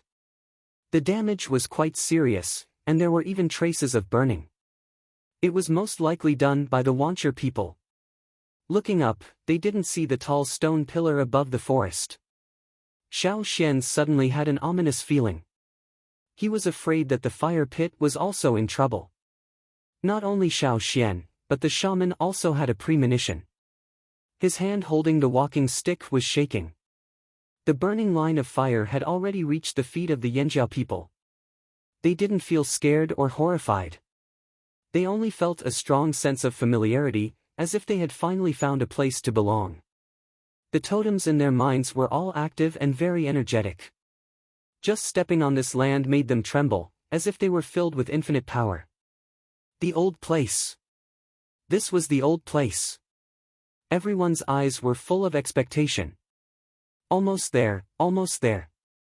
A few more steps, just a few more steps. However, when they walked through the forest and came to the ruins, they were all stunned by the scene in front of them. Apart from the natural destruction, the collapsed house had been destroyed twice, thrice, or even more times by man. It was completely deformed. A huge hole had been dug out in the middle of the house. The fallen stone pillar was telling the people who came here what it had experienced. The entire ruins were filled with desolation. No matter how bright Yang Guang was, it couldn't dispel the sadness. This is the old place. Ao's voice was unsteady. How could it be like this? The Yanjiao people were a little confused when they saw this scene. The shaman hurried a few steps forward, as if he wanted to get closer and see the situation more clearly. His footsteps were somewhat staggered, and his hand that was holding the walking stick tightly clenched. The bulging meridians on the back of his hand throbbed, and because of the various emotions that arose from seeing this scene, his body could not help but tremble. How many years had it been? The ancestors of Yanjiao had waited for so many years to come back. They didn't expect to see such a scene. In addition to anger, there was also deep sorrow. Staring at the shattered stones, the shaman felt like his eyes were being pricked by needles. When Xiao Xian returned from this place, he had drawn the situation of the old haunt on a wu roll and showed it to the shaman. Therefore, in the whole tribe, other than Xiao Xian, the shaman was the most familiar with the old place.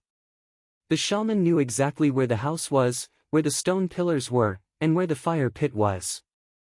2 years ago, although this place was still in ruins, with the desolation of a hero past his prime, it was far from being as dilapidated as it was now.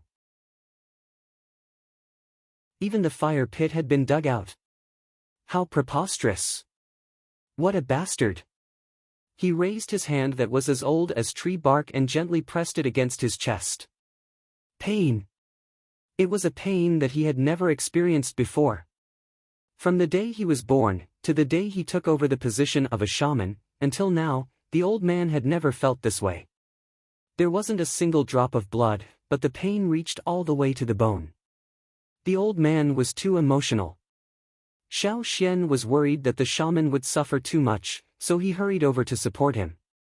Seeing the shaman's eyes fixed on the collapsed stone pillar that had been chopped into pieces, Xiao Xian said, "Now that we're back, let's build a taller one. I still remember the patterns carved on the stone pillars. When the time comes, we'll copy the patterns of our ancestors." Of course, these words were only a little comforting. The important thing was that this place had been destroyed again and again. Even if 90% of these things were deducted, it was enough to start a tribal war. This was a provocation, a trampling on the tribe's totem. How could the people of the Yanjiao tribe tolerate this? Ao clenched his fists in anger, and unrestrained anger radiated from this tribal chief. Who did this? Come out! Several roars, like cannonballs exploded in this forest, frightening many birds and animals. After calming down, Ao's mind became more flexible, and soon he thought of the person who might have caused all this. Xiao Xian had told them about the situation and what had happened here. The Wanshi tribe. Ao gritted his teeth as he stroked the engraved stones. As a person who had been exposed to stone tools since childhood, he already knew the marks on the stone tools. Only a small part of the marks on the stone were made a long time ago, and the rest, half of them were made between 1 to 2 years ago. The other half was very new, very new. The time when the carver carved the stone must have been before their arrival. There were many traces of human activities around, which showed that the people who destroyed their old haunt had just left. Stroking the stone, the sadness in Ao's eyes gradually disappeared, replaced by a rapidly accumulated fierce light, and his eyes became red with anger. They haven't gone far. I'll go after them. Ta couldn't help but say. I'll go too. Snow can help us find those people. Gigu said. Snow was Gigu's white falcon, which played a great role in scouting and finding prey. Take the others with you. They have a keen sense of smell. Xiao Xian said. Now that the rain had stopped, the smell wouldn't be completely washed away by the rain. Ao stood up, looked at the angry Yanjiao people behind him, and then turned his eyes to the shaman. The shaman didn't say anything. He just moved his hand away from his chest, and then waved it out heavily. Needless to say, everyone already knew the shaman's attitude.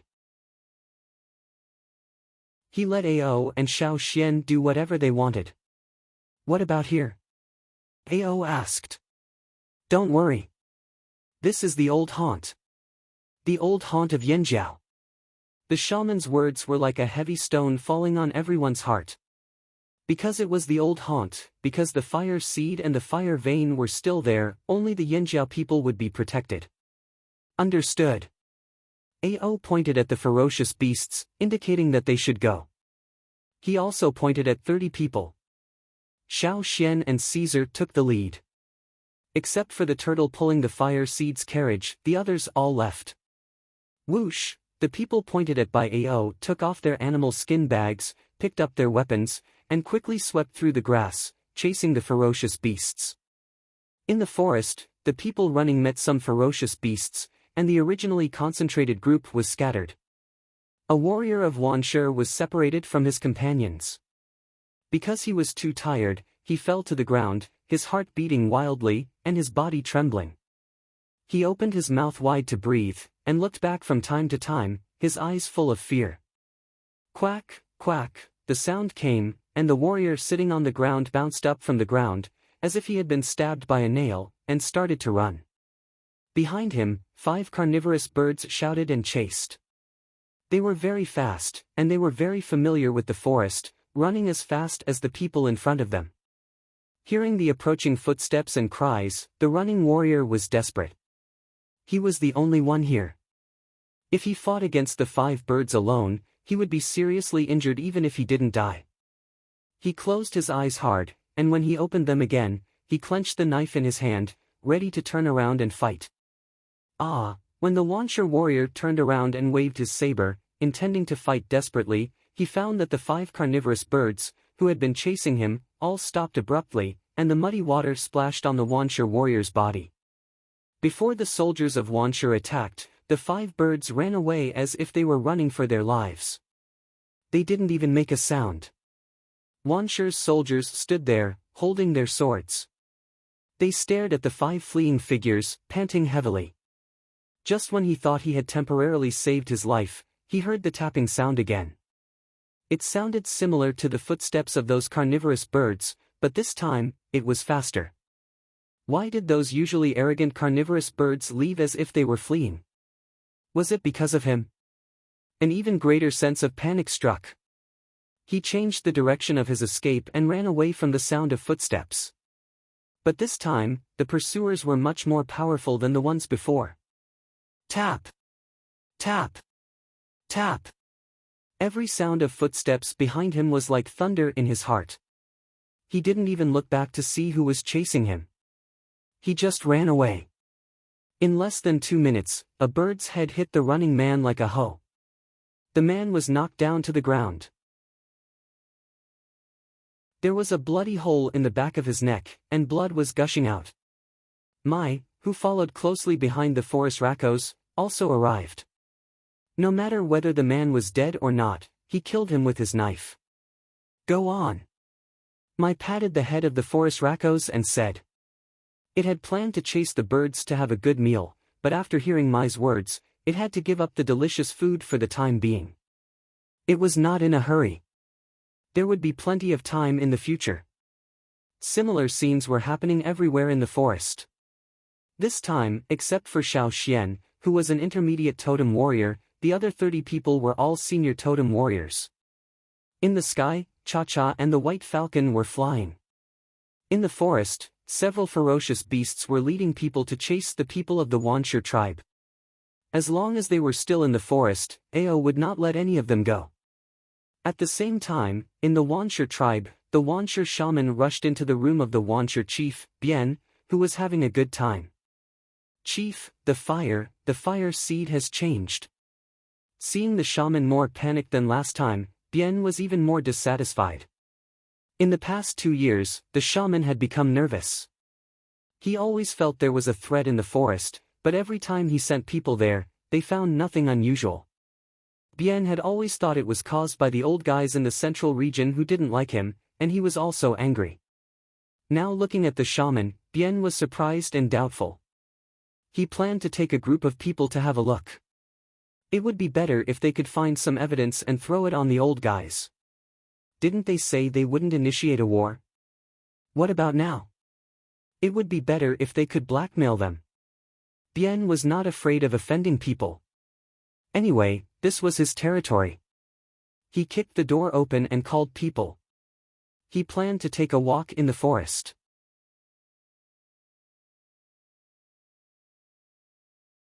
Chapter 246.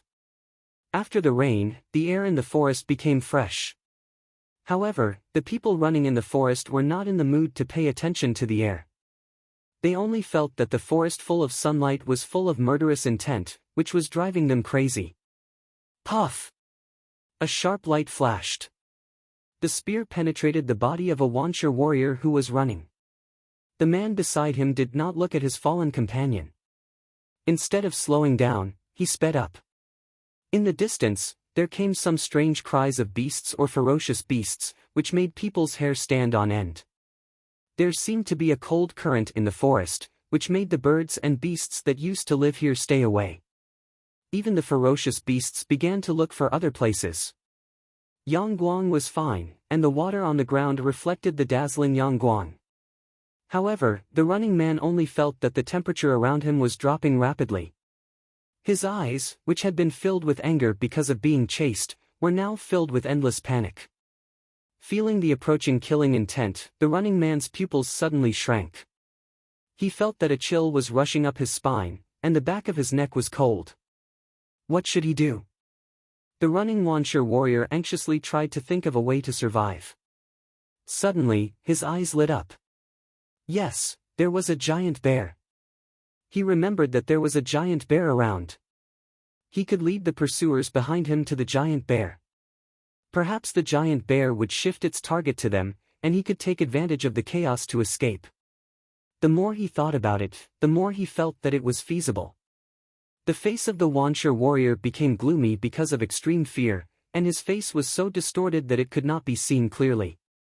Here it was, almost there. Look, the giant bear was sleeping.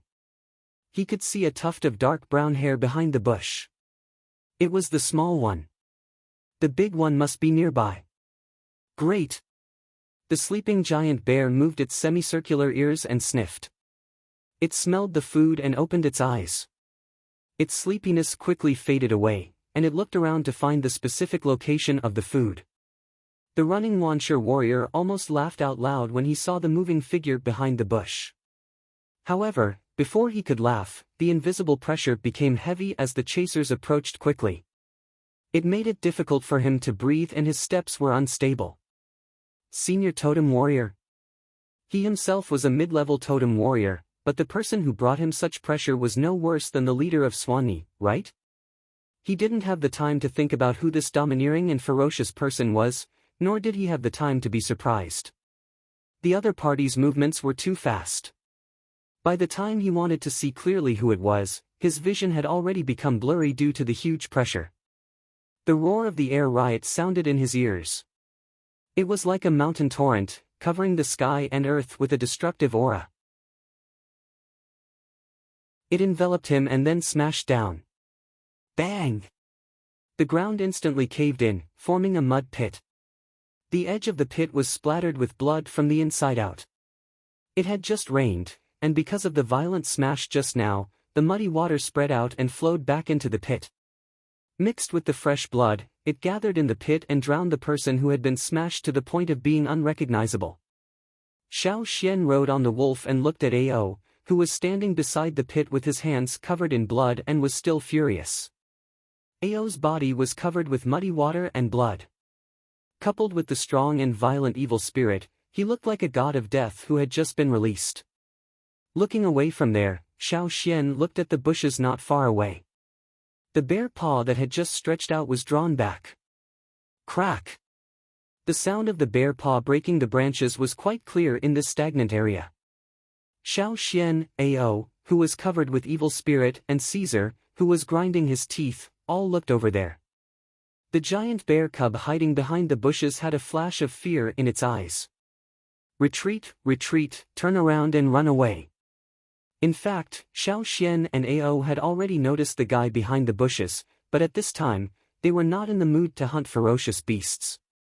Their goal was the people of the Wanshi tribe in the forest, so naturally, they would not pay more attention to other ferocious beasts.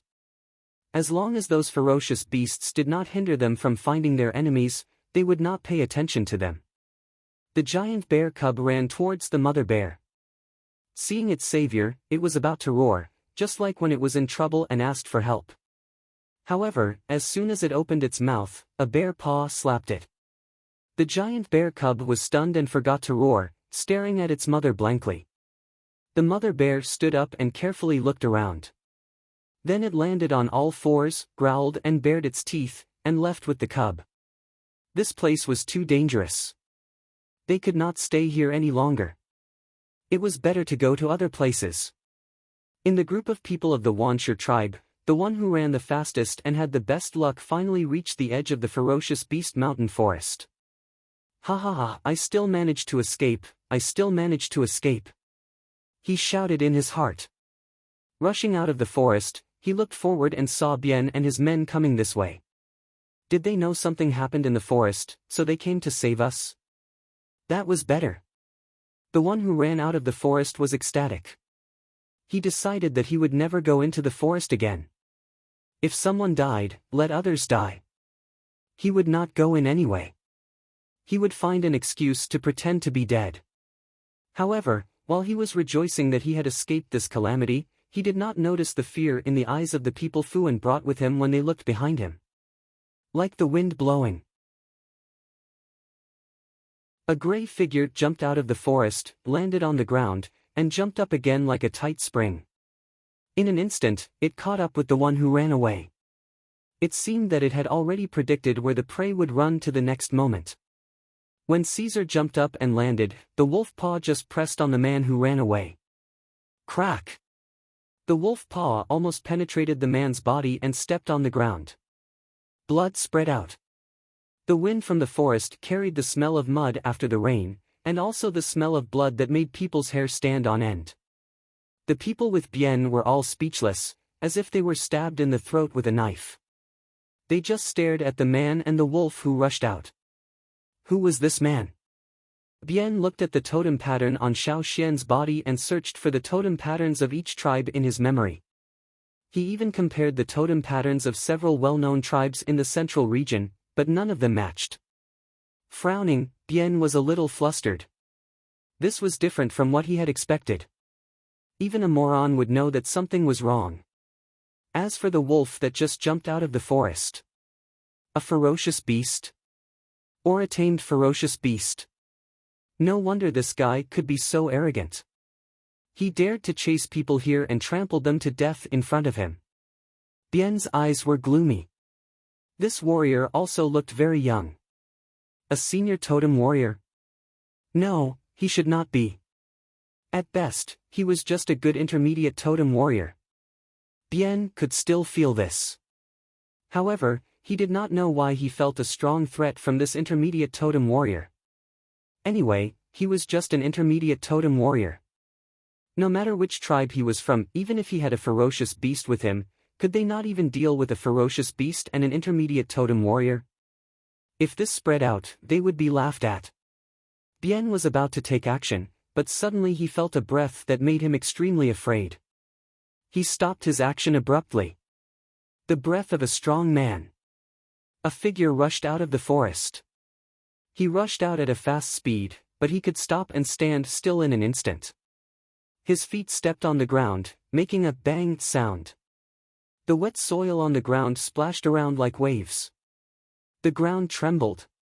Even the people of the Wanshi tribe, who were hundreds of meters away, could feel it clearly. Bien's eyelids suddenly twitched. A senior totem warrior. And a senior totem warrior who was not inferior to him. Such a person should appear here. And when did they arrive? Bien was thinking about how to deal with the senior, intermediate and ferocious beast in front of him. However, he saw several figures rushing out of the forest one after another. Bang! Bang! Bang! Almost in the same way, they rushed out and stood still in an instant. The ground shook many times. The people of the Wanshur tribe were so shocked that they forgot to count.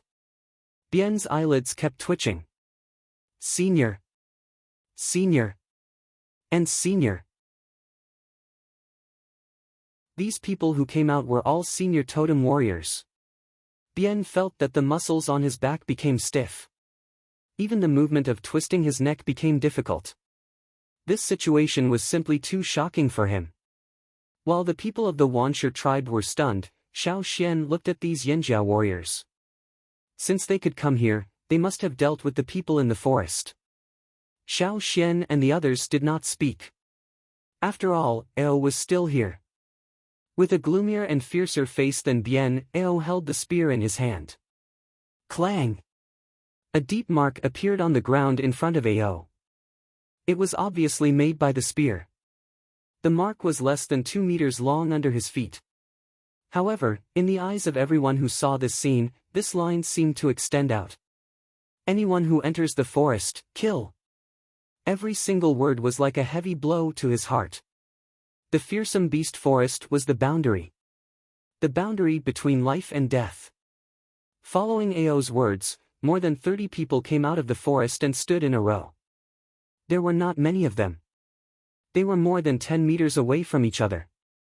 Compared to the people of the Wanshur tribe, it was very sparse. However, when the invisible aura spread out, it seemed to build a high and heavy wall, a barrier that could not be climbed. Even though they were so far away, the people of the Wanshur tribe still wanted to step back. It was too uncomfortable to face this pressure. Looking at the mark on the ground and looking up at the row of people, the people of the Wanshur tribe swallowed their saliva. These people with strange totem patterns still had a lot of blood on them. It was as if they had just been washed by the evaporation of blood. They had never seen such fierce eyes. It was as if they were facing the ferocious beasts in the fearsome beast forest. Facing the merciless ruthlessness, they could not help but be deeply afraid, even if they had sabers in their hands. These people were different from the people of other tribes they had seen. They did not fight. Their aura alone was enough to make them want to retreat. Fu Ji's face became uglier. Pulling the restless Wanshur beast beside him, Feng Xiu's eyes twitched continuously. The sudden appearance of these people who dared to challenge him made him angry, and his expression became extremely ferocious. However, behind the anger, there was a trace of fear that was spreading. It was a kind of intuition.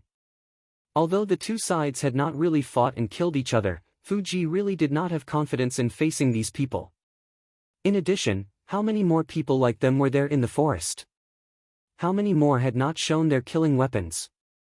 Even in the depths of his heart, Fu Ji was glad that these people only drew the boundary in the forest. Although he was not confident, as the chief of the tribe, he could not retreat even if he could not move forward. He could not show weakness verbally. Under the influence of all kinds of emotions, Fu Ji's face was a little stiff. You'd better not go out of the forest. After saying this, Fu Ji pulled the Wanshur beast fiercely and roared, "Let's go."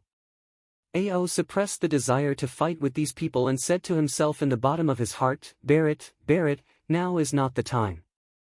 Wanshur tribe, just wait. When the fire in the old land is reignited, when the wanderers come back and the tribe is stable, we will take revenge. Let's go back. Ao said to the others. Xiao Xian glanced at the direction of the Wanshur tribe, patted Caesar and turned to follow Ao back to the fearsome beast forest. From the beginning to the end, except for Caesar, none of the ferocious beasts in the forest appeared in front of the Wanshur people. And the Wanshur people who had seen them were speechless.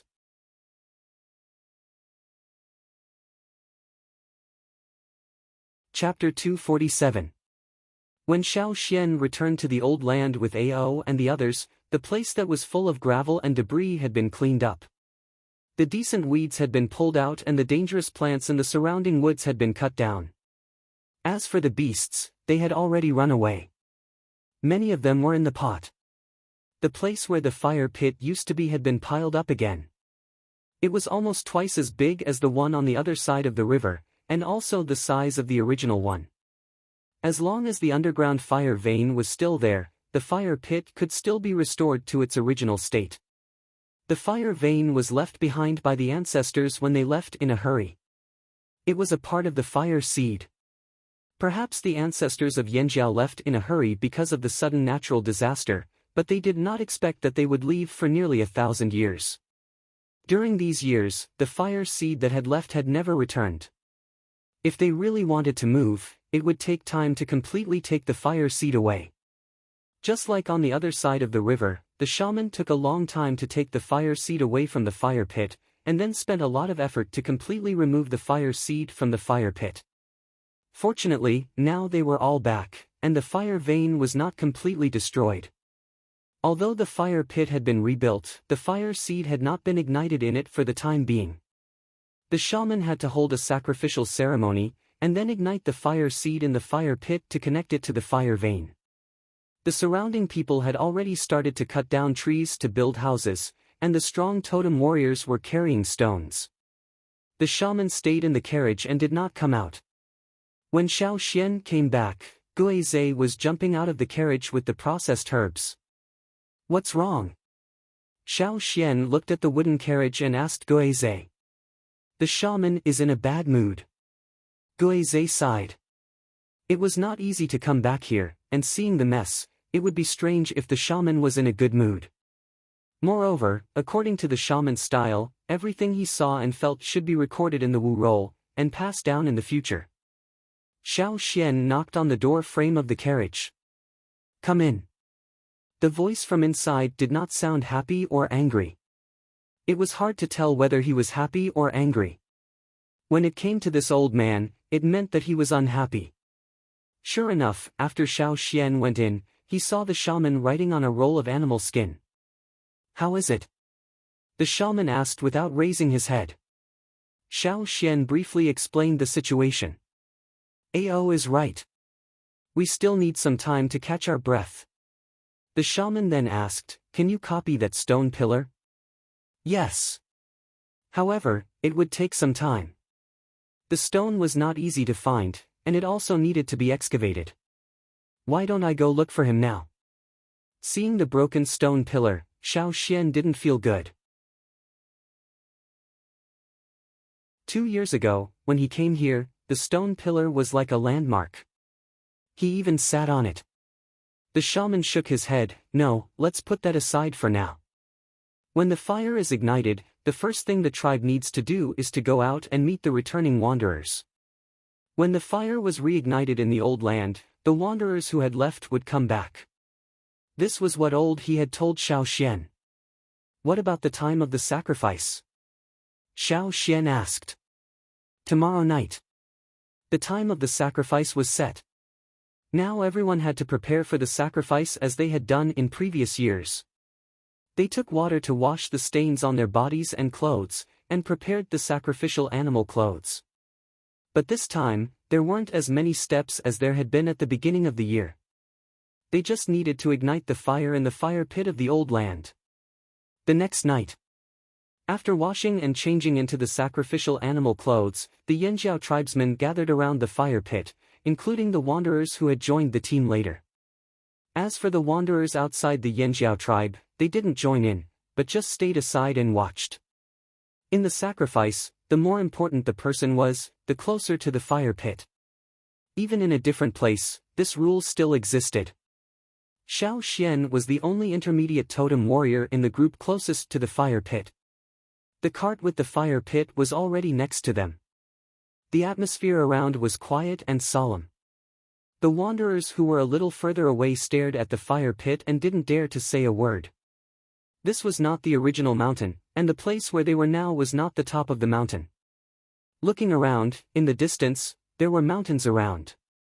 In comparison, this place was at a lower place, and with the surrounding woods, it was not conspicuous. Amidst the silence, the shaman carefully got into the car. After a while, he got out of the car with a small flame in his hand. However, this flame was twice as big as the one he had left the other side of the river, and it was still dancing in his hand. As the shaman approached the fire pit step by step, a flame appeared in the fire pit and broke out of the ground. Then, from the center of the flame, 6 fire lines were divided into 6 directions. Each fire line passed through the crowd standing around and spread further away. The closer the shaman was to the fire pit, the brighter the flame in the fire pit, and the thicker the 6 fire lines were. When the shaman walked into the fire pit and put the fire pit in the center of the fire line, a beam of flame rushed up to the sky, like a tower of thousands of feet. It was very eye-catching in the dark night. The shaman, who had left the fire pit, knelt on the ground with the others, and welcomed the reigniting of the fire pit with the highest ceremony of the tribe. In the fire pit, the fire pillar quickly became thicker and spread to the whole fire pit.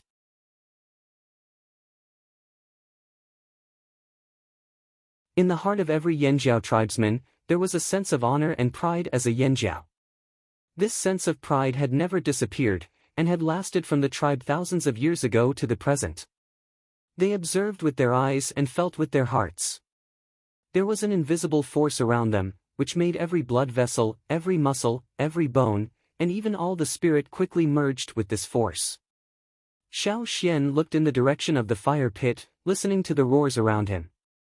With a smile in his eyes, he roared with them, sharing the excitement with them.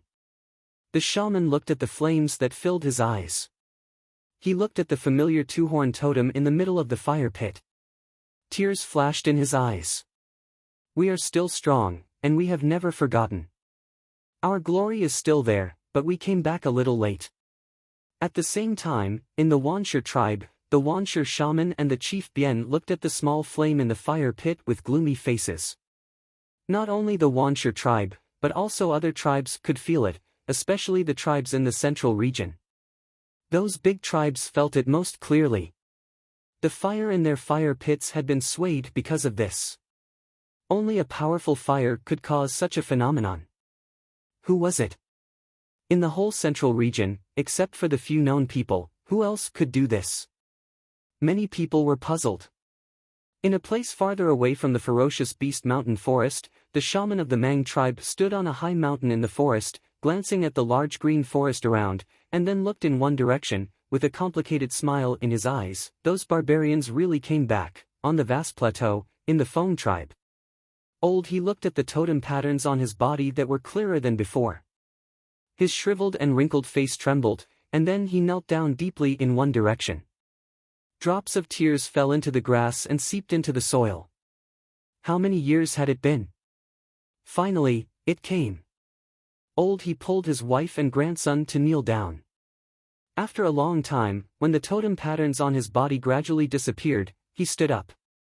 The old lady wanted to help he, who had been kneeling for a long time, but was pushed away by him. Now he felt full of strength. Although he was far less than those totem warriors, he was much better than before. He could even carry a bucket without trembling. Seeing that he was too excited and his body was still trembling, the old lady asked worriedly, "How do you feel?" He straightened his back, holding his grandson who had grown much taller, and said loudly, "Hungry." The old lady, "Pack up, we have to go back." He said. He had met several Yanjiao tribesmen from other tribes during the trading time of the grassland tribes. They had agreed that if they could really wait until the day when the fire in the old land was reignited, they would team up and go back together.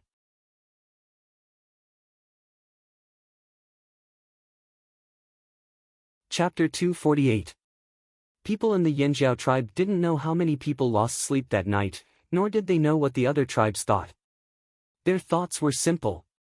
Whatever the shaman and the chief told them to do, they just did. They didn't need to think about other things, they just needed to do their best. When the fire was reignited, everyone felt that their totem power had changed a lot, and it was a good change. That night, to the shaman and the chief's delight, another 7 people were promoted to senior totem warriors. When they absorbed the fire crystals, they didn't directly break through, and were stuck until now. Unexpectedly, they succeeded that night. Many people in the tribe said that when the fire returned to the old land, it was complete, and the ancestors' wish was fulfilled. However, Xiao Xian felt that although the fire seemed to be stronger than before, it was still incomplete. Only half of the fire seed that had been split into two had returned to the old land. The shaman didn't tell them. Because even the shaman himself didn't know where the other half was, and he couldn't feel it. In the morning, Xiao Xian got up early. He wanted to help old Ku build a house, but he was summoned before he started. Near the fire pit, there was a half-built stone house. It was for the shaman. Other people's houses could be delayed, but the shaman's house couldn't be neglected. The warriors who built the house didn't sleep all night, but they were not tired. They were still excited. When Xiao Xian arrived, there were more than 30 people gathered around. "Uncle Mai, why did the shaman call us here?" Xiao Xian asked in a low voice. "It seems to be about helping the wanderers." Mai replied. "So fast?" Xiao Xian thought that the shaman would send people out when the house was almost finished. Because they had been in contact with many wanderers like this, everyone knew their fighting strength. They were stronger than those who had not awakened their totem power, but they were still inferior to the real totem warriors. The shaman hoped that everyone would help them, as many as they could. The shaman and the chief had been discussing this matter after the ceremony last night, and the list had been finalized. Xiao Xian looked at the people who had been called over. He was familiar with all the people gathered around the microphone. They were all from his previous hunting group. It seemed that they had to go out as a hunting group. When almost everyone had arrived, Ao called everyone over. There was a piece of wood erected there and a few pieces of gravel piled up beside it. Ao went over and stepped on the gravel. He unfolded the animal skin scroll in his hand and hung it on the top of the wood so that the people who were called over could see the drawings on it. What was drawn on the animal skin scroll was a simple map. This was the map that Xiao Xian had completed after collecting new information on the way to the old haunt. Ao drew 10 copies of these maps. There were about 500 people who were called over. Each team of 50 people would act in a team. There were exactly 10 teams, and each team would have one map. The leaders were all former leaders of the 10 hunting groups. The route had already been marked on the animal skin scroll, and each team was responsible for one route. While assigning tasks, Ao gave a simple explanation of the route for each team. The tribes around the route had been marked. Perhaps not all of them were marked, but the important ones were all marked. "Xian, you go with Mai and the others. Take them to the grassland and meet the wanderers there. You have been there once, so you are more familiar with it than them." Ao said. "Okay." Xiao Xian thought of the old man who sang the hunting song on the mountain. He wondered how the wanderers on the grassland were doing. Had they set off? Would he meet them? After assigning tasks, Ao asked everyone to go back and prepare. They would set off tomorrow. The 10 leaders were left behind. Ao had something to say to them. When they went out, the 10 leaders would still be in charge of the team. They had to know many things that were inconvenient for others to know. They had just arrived here and were not used to many things. This place was not like before, where they only needed to hunt ferocious beasts. Now, they had to guard against people. Most of the time, people were more dangerous than ferocious beasts. At the same time, they had to adapt to the rules here. "Xian, you stay too," Ao said. In terms of understanding of this place, Xiao Xian was not as familiar as Ao. In fact, Xiao Xian did not know much. But after hearing a lot, he summed up some things, such as the gossip Yang Sui had told him, the relationship between each tribe, who were more famous, and so on. After assigning tasks, Ao asked the 10 leaders to leave, but Xiao Xian still stayed. "Anything else?" Ao asked, puzzled. "Well, leader, I was thinking, when we go to the grassland, I want to see if we can exchange for some livestock such as horses, cows, and sheep." Although the Lu tribe also has some, I think the breeds on the grassland are more suitable for us. Xiao Xian said. Ao's eyes flashed, and he nodded, yes, the tribe does need some livestock. Here, there would be more and more people. People in the tribe could not focus all their energy on hunting like before. The situation here was more complicated. Besides, there would be more and more people in the tribe who could not awaken their totem power. Whether it was the wanderers from the Yanjiao tribe who came back or the other wanderers who depended on them, the number would increase.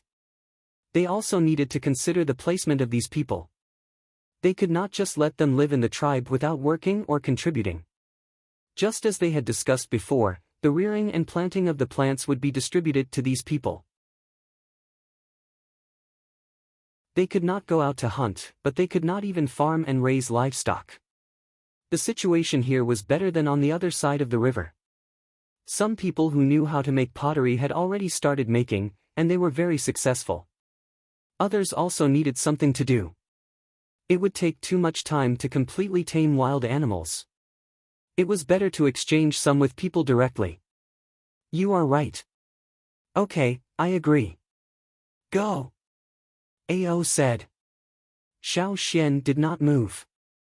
Ao waited for a while, but still did not see Xiao Xian leave. He looked up and asked, anything else? Xiao Xian twisted his fingers, boss, water moonstones.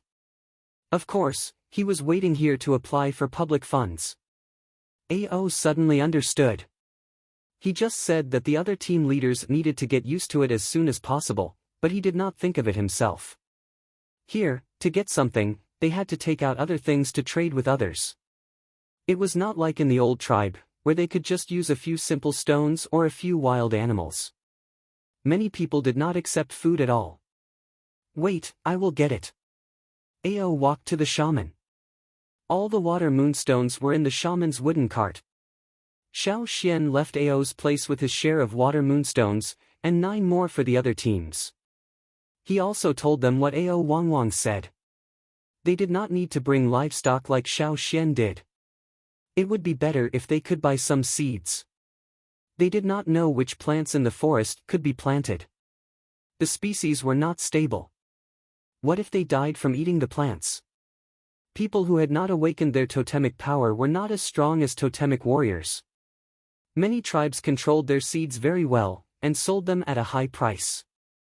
They did not even reveal how to plant them. When the time came, they would have to figure it out by themselves. After giving out the 9 water moonstones, Xiao Xian went to find Mai. He saw Yang Guang and his sister talking to Mai. Yang Guang and his sister were not among the people who went out this time. Not only them, but also the people who raised the ferocious beasts, except for Xiao Xian, could not go out. They and the ferocious beasts all had to stay in the camp. More than half of the people in the advance group had to stay, including the 2 team leaders. Mai was annoyed by the siblings and said, I can't do anything. If you want to talk, go to the chief. The people who went out were all personally selected by Ao. Even if they had objections, they had to go to the chief. But it was useless. Since the chief made this choice, he must have his own considerations. Otherwise, why didn't anyone dare to go to the chief when there were so many people who wanted to go out with them? Xiao Xian saw Yang Guang and his sister's bitter faces, and the 2 ferocious beasts who were so bored that they were kicking stones. He smiled and said, you stay in the tribe. You have to guard against invaders. After what happened in the drumming tribe, Yang Guang and his sister had a clear idea of invaders. Thinking of the Wanshe tribe, which was not far from here, Yang Guang and his sister narrowed their eyes. They thought that it was better to stay. Maybe they could catch some invaders. The next day, Xiao Xian said goodbye to Old Ku and left the tribe with Mai and the others. Caesar followed, and Cha-Cha flew in the sky. Caesar had already shown his face, so he did not intend to hide. As for Cha-Cha, except for Xiao Xian, it did not listen to anyone. The others in the tribe could not do anything to it. As for the tribe's aerial warning mission, Gigu's white falcon was there, so there was no need to worry.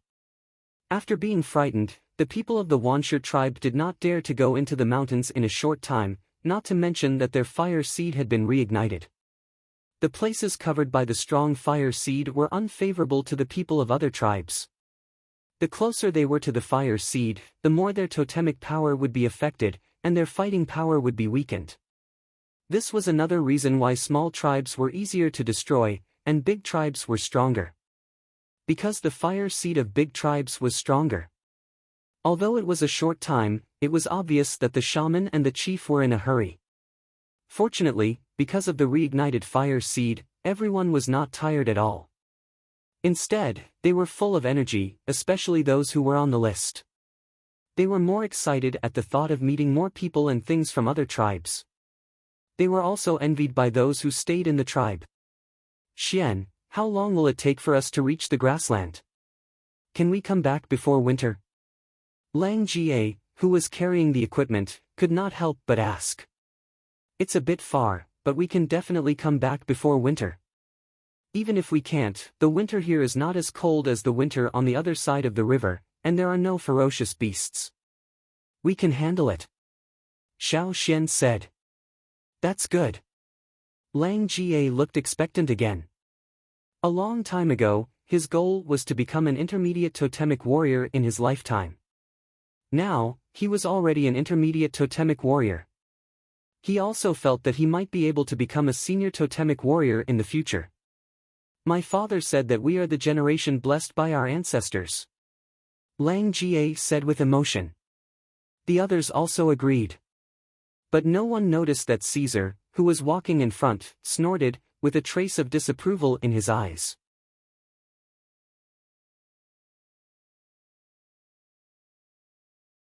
Chapter 249. When Xiao Xian and the others went to the grassland, Old He went to the Feng tribe and waited on a low mountain on the border of the tribe every day. According to his agreement with the others, the people on the grassland should leave from here. However, 1 day passed, 2 days passed. 5 days passed, and Old He didn't see any trace of those people. On the 10th day, Old He didn't let his wife and grandson wait here with him. He would inform them when he saw them. The old lady was old and not a wanderer of the Yanjiao tribe, so she was not as healthy as Old He. The 10-year-old Anai was asked to look after the sheep, so that they could get some food in return. After all, no one knew how many days they would have to wait to leave. Old He knew that the grassland was very large and it would take time to come here, so he waited at ease at first. However, on the 15th day, Old He was really anxious. He was afraid that the team would forget him. After all, there were only 3 of them here, 2 of whom were old and 1 young. Did they think it was troublesome to take them with them? Old He couldn't help but think about it. The wanderers on the grassland were divided into several groups, so it was impossible for all of them to go the same way. The person Old He contacted did decide to go this way. However, after 15 days, they didn't even see a shadow. Was it on purpose, or did they encounter trouble? If it was the former, Old He would take his family and leave. He knew that there were only 3 of them, and the journey was long and dangerous, but he was willing to take the risk. However, Old He believed in the latter. He knew that people would not easily abandon their tribesmen, but if they encountered trouble. He heard that there was a war on the other side of the mountain. If the wanderers encountered it, they might be involved. Thinking of this, Old He was more worried. He would rather others forget about his family than be involved in the war. Once involved in the war, they would be killed. It was rare for his indifferent temperament to become impatient. Old He still insisted on waiting on the mountain early in the morning with food until sunset. When Old He went up the mountain, his 10-year-old grandson Anai was helping Guaer's family to look after the sheep. Including him, there were 5 people guarding the flock. In the past, there were only 3 of them. Sometimes, one of them could keep an eye on the flock. But recently, the tribe had been losing sheep. Sometimes, there were cows or horses. The livestock was uncertain, and most of the lost animals were the young ones. The patrol team patrolled every day and night, but there were still cases of livestock being lost. Sometimes it was this house, sometimes it was that house. It had been more than 10 days. Some people said that they saw a pack of wolves moving around. Perhaps they were some cunning and swift wolves. There was a war between tribes on the other side of the mountain range. Therefore, in order to avoid the war, the wild beasts in the vicinity also moved around. Some of them crossed the mountain range and came here. Therefore, the patrol team had sent more people to pay attention to the traces of the wolf pack. Guaer was listless recently. His favorite calf was missing. He had planned to raise it carefully to fight with his friends next door. However, he didn't expect that the calf was missing when he went to the cow pen the day before yesterday. He didn't want to stay with his friends for the next 2 days. It wasn't easy for him to find a newborn calf. He had even prepared the best pasture, but it was gone in the end. Ah Nai, when do you think the wolf came in and took the calf away? Guaer asked with boredom. I don't know. After a pause, Ah Nai said, I don't think it was a wolf. In the past 2 years, because Guaer promised Xiao Xian to take care of Lao He's family, his attitude towards Anai was better. Even if he didn't let Anai join their small group, he didn't feel sad for him. Sometimes when Anai was bullied by others, Guaer would help him out. Therefore, Anai and Guaer talked more. I don't think so, either. It may be a fox or an eagle. There are many animals that steal livestock on the grassland. They all like to steal calves. Guaer said with a fierce look. He took out a bone knife and chopped it in the air. If I know who stole it, I will chop it. After saying a few harsh words, Guaer found that no one supported him. He turned his head and found that Anai didn't listen to him at all. He was looking around. Hey, did you hear what I said just now? Guaer said with dissatisfaction. Anai didn't answer him, but asked, did you hear any sound just now? What sound? Guaer thought Anai was looking for an excuse. It's...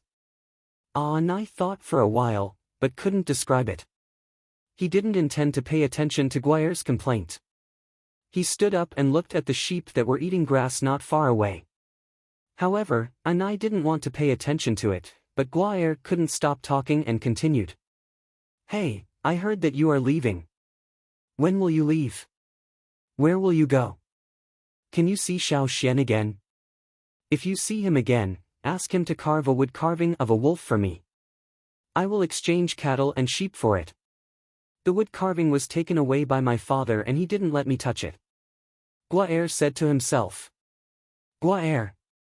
Anai suddenly said. What? One sheep is lost. Anai said hurriedly. Hearing this, Guaer hurriedly stood up and stood on the wooden stool next to him. He looked at the sheep and counted them. His family didn't have many sheep now, and the livestock lost recently were all calves. So Guaer directly counted the number of calves. No. You counted wrong. None of the calves are lost. Guaer was relieved and said. When Guaer was about to laugh at Anai for not knowing how to count, he heard Anai say, it's not a calf, it's a big one. I counted 4 times. It's really lost. It was still here this morning. Impossible. Guaer didn't believe it and counted. Although he liked to play, he also clearly remembered the number of livestock raised by his family. He knew how many were consumed every day and how many were born. After counting, 1 was indeed missing. There were 4 people watching in other places. Although they didn't watch the sheep but looked at other places, as long as the sheep didn't run away, it was fine. Guaer ran over and asked the 4 people. None of them saw the sheep leave the flock. Everyone was here, but he didn't see any wolves or foxes. Was it an eagle? He looked up to the sky and didn't see any birds. Even if an eagle came down to catch the sheep, it would make some noise. But Guaer didn't hear it. Hey, Guaer, what are you looking for? A little girl of the same age as Guaer's neighbor came over. It's none of your business. Guaer was anxious now and his tone was not good. Knowing Guaer's temper, Doya didn't intend to ask him, but turned to ask Anai next to her. Anai had a good impression of Doya, so he told her what had happened just now. Knowing the whole story, Doya didn't want to ask Guaer to have a horse race. Her family lost a sheep yesterday. It was not too small or big. What are you going to do? Doya asked. Guaer, go and talk to your father. If your mother is at home, you can talk to your mother.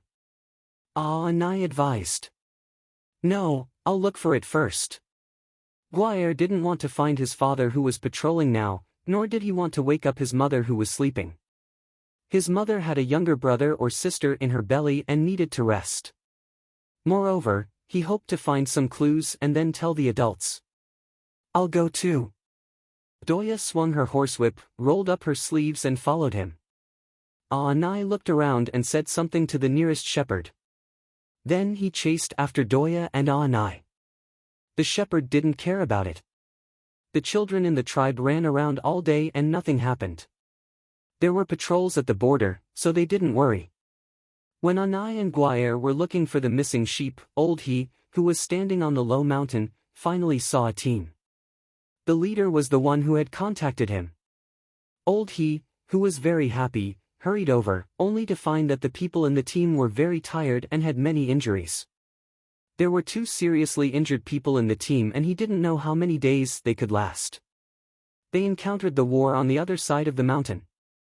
However, they were lucky to be alive here. Originally, there were 32 people in the team. Because of the scuffle between the tribes on the other side of the mountain, 3 people couldn't follow them here. As for the 2 seriously injured people in the team, if they couldn't survive, there would be 5 people. This wanderer team had been walking at the border of the tribes. Therefore, even if they were seen by the patrols, as long as they were not bloodthirsty people, they would be fine. Old He wanted to take them to his home, but now it was a sensitive period. The people of the Phone tribe wouldn't let suspicious people enter the tribe. Therefore, Old He ran back to get some herbs for the injured people. I also brought some food. You can eat it first. Old He handed over the half-leg of lamb in his hand. It was definitely not enough for these people. But at least there was food. It was good for everyone to have a bite after roasting. When they were talking about the situation in the team, a patrol team of the Phone tribe rode over quickly. Guaer's father was in the front. Old He, have you seen Guaer?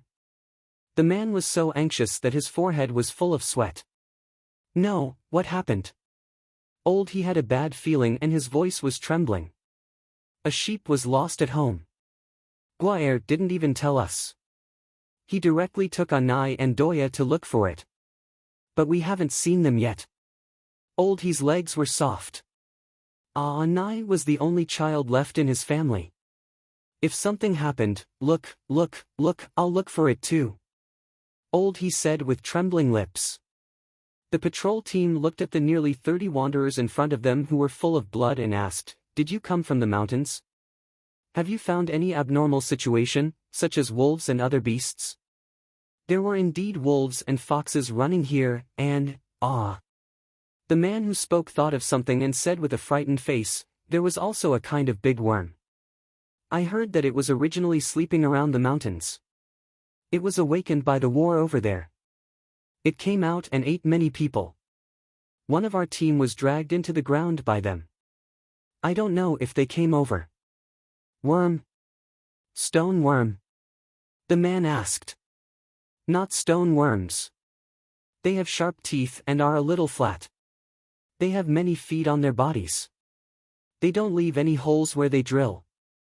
They will block them with soil. We have been digging for a long time. The man who spoke cried. When they saw their companion being dragged into the ground, they all went to dig. However, their speed was not as fast as that worm's drilling speed, so they only dug out soil.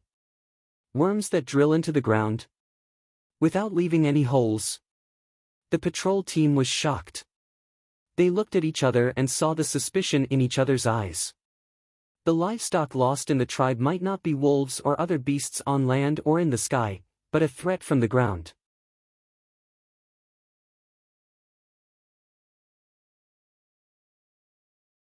Chapter 250.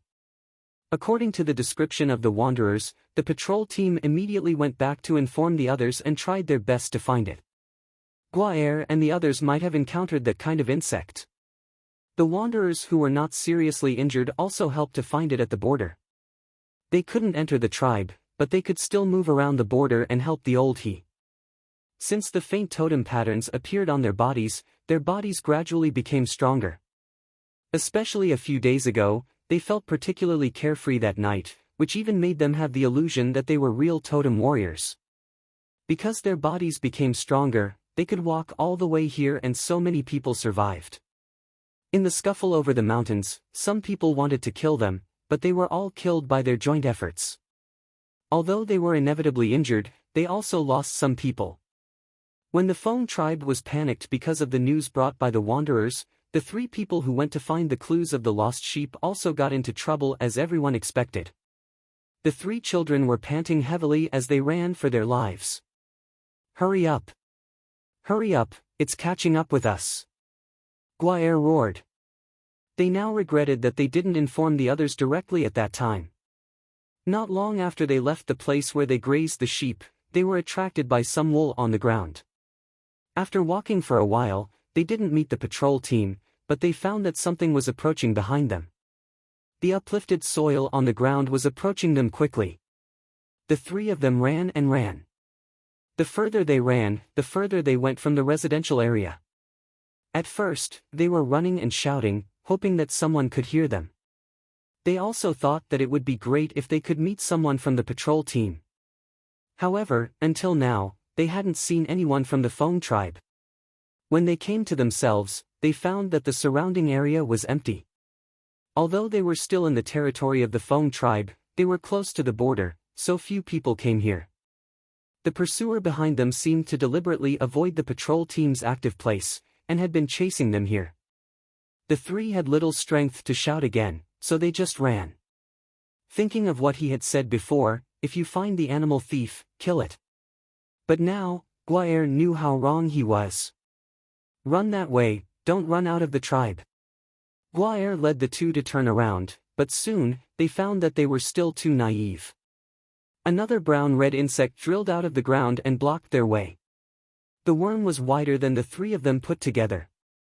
The part of the worm that came out of the ground was longer than the length of 3 horses. Its small and sharp head had 2 chelicerae that opened and closed. Its 2 front legs were like 2 long and soft sickles, swinging agilely. One could feel the aura of death coming from it. Ah! Doya screamed, her voice a little hoarse. She shouted, hoping that the patrols around them would come and save them. However, no one appeared in the direction of the tribe. On the other side of the border, there were small hills. That was the boundary. After crossing those hills, they would be out of the Feng tribe's territory. Growing up, they had never left the territory of the tribe. The adults had warned them since they were young that they were only safe in the tribe. If they left the tribe, they would be persecuted by other tribes. But now, they had no choice. Guaire gritted his teeth, turned around and shouted towards the direction far away from the tribe, "Run!" Doya and Anai followed him closely.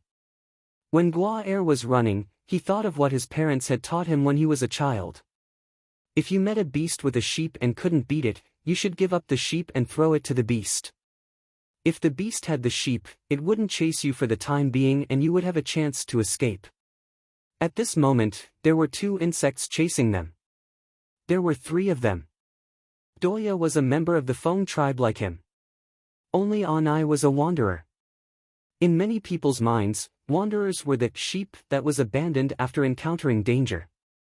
However, Guaire remembered that 2 years ago, the man who carved the wood for him said that the promise couldn't be taken back. Guaire had promised to help take care of Anai. If there was a second wanderer, Guaire would not hesitate to kick him to the pursuers behind him. However, since he had promised, he couldn't give up this sheep. Their ancestors were watching over the grassland. People of the Feng tribe couldn't break their promise. He was about to awaken his totem power. Yesterday, he told his father that he would become the bravest warrior of the Feng tribe and a famous warrior on the grassland in the future. However, he might not be able to wait until that day. Guire clenched the bone knife in his hand and slowed down his running pace. He pulled out the knife and turned around to look at the two reddish-brown insects behind and on the side. "You run quickly. I'll hold them off." Before he finished the word "hold them off," Guire's eyes reflected the insect shadow that rushed over quickly. The two open chelicerae were like clamps that could clamp people directly. Guire could even smell the bloody smell from the insect's mouth and see the wool on the insect's chelicerae. This was the thief who stole his cattle and sheep. "Ah!" Guire screamed and waved the knife with his eyes closed. Puff! The sound of flesh being pierced sounded. Before that, Guire seemed to have heard the whistling sound like an arrow piercing through the air. Guire's hand holding the knife was still trembling, his legs were a little weak and his throat still uttered sounds. However, when he felt that he didn't cut anything, Guire stopped roaring and opened his eyes a little bit. The next moment, he was shocked to see that the reddish-brown insect that rushed over was pierced by a spear near its head. The insect was still moving, but two more spears flew over in a vertical arrangement and pierced through the insect that stood up because of the pain. The strong impact made the insect fall back. Some very fine scales on the insect's body splashed out along with the brown blood, splashing on the surrounding ground, and some splashing on Guire's body. A gust of wind seemed to blow by, Guire only caught a glimpse of a gray shadow. Then, the bigger insect that chased from the side was dragged away by force. Yes, dragged away. A wolf taller than the tallest warrior in the tribe dodged the two soft sickles thrown by the insect, bit the insect's body and dragged it out of the soil completely with brute force. After dragging the insect for a distance, the wolf stepped on the insect's body with its claws and tore the whole insect directly. It was like the omnipotent alpha wolves in the stories. The brown liquid spurted out from the insect flowed all over the ground, giving out a smell like rotten leaves. One of the insects that chased them just now was pierced through and made a dying struggle. The other one was violently torn off and couldn't be more dead. There were footsteps and voices behind him.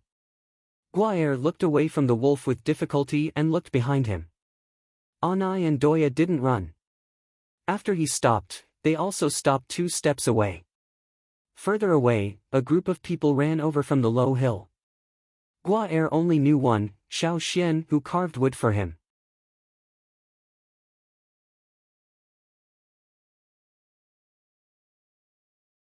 Chapter 251.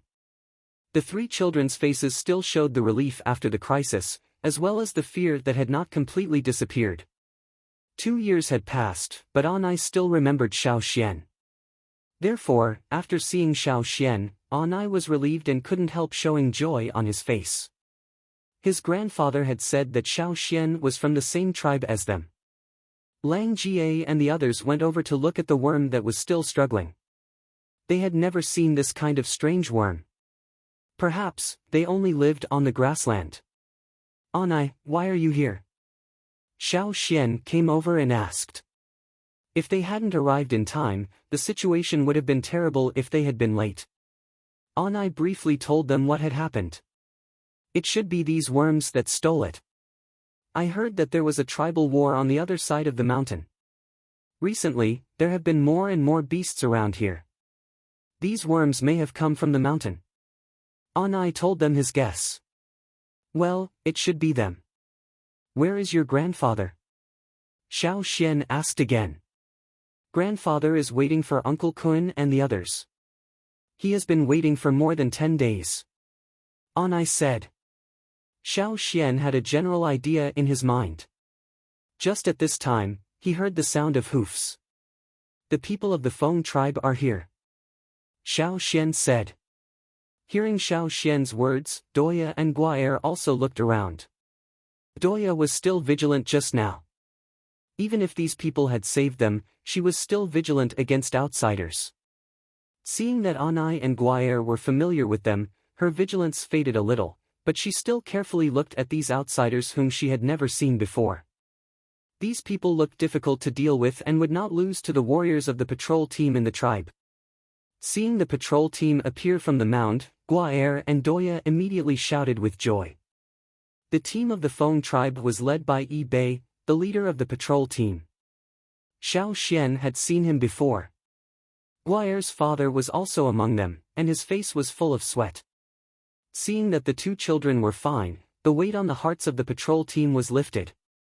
However, the appearance of these people made them vigilant again. Not to mention, there was an unusual wolf beside him. Those who had hunted wolves before could tell that this wolf was different from the ones they had killed before. Against such a wolf, unless it was the leader, it would be very difficult to win. It was on a completely different level from the wild wolves in the forest. After Guaer's father arrived on a horse, he checked to make sure that Guaer was not injured, and then he paid attention to these strangers. Yi Bei had an impression of Xiao Xian, but he couldn't recall his name. Xiao Xian stepped forward and said, "Xiao Xian of the Yanjiao tribe." "Oh, right. You came here with the expedition team before." Yi Bei remembered. Hearing the name Xiao Xian, Guaer's father also knew that this was the carver of the wolf wood carving. He looked at the wolf next to him and compared it with his own wood carving. It was really similar. That was how the wood carving was done back then, right? After briefly introducing Mai and the others, Xiao Xian told them the purpose of their visit. "We came to pick up people and see if we can trade some healthy livestock cubs." Yi Bei looked at the group behind Xiao Xian. All of them had a kind of fierce fighting spirit. Although they were not aggressive, they could not be ignored. If they met such a team at ordinary times, the people of the Feng tribe would immediately sound the alarm. But these people had just saved the children of their tribe, and one of them knew them. Yi Bei noticed that the patrol team kept glancing at the wolf after they came over. He was also shocked. He had never seen such a wolf on the grassland. Maybe some tribes in the grassland had wolves of such size, like the ferocious beasts in the Hui tribe. But after all, there were very few tribes like that on the grassland. They were all famous big tribes, not inferior to those in the central region.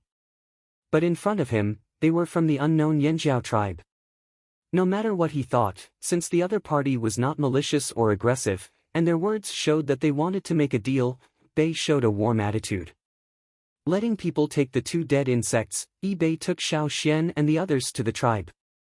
At that time, Xiao Xian was with the traveling team. He was not from the Pu tribe, so naturally, he did not get much attention.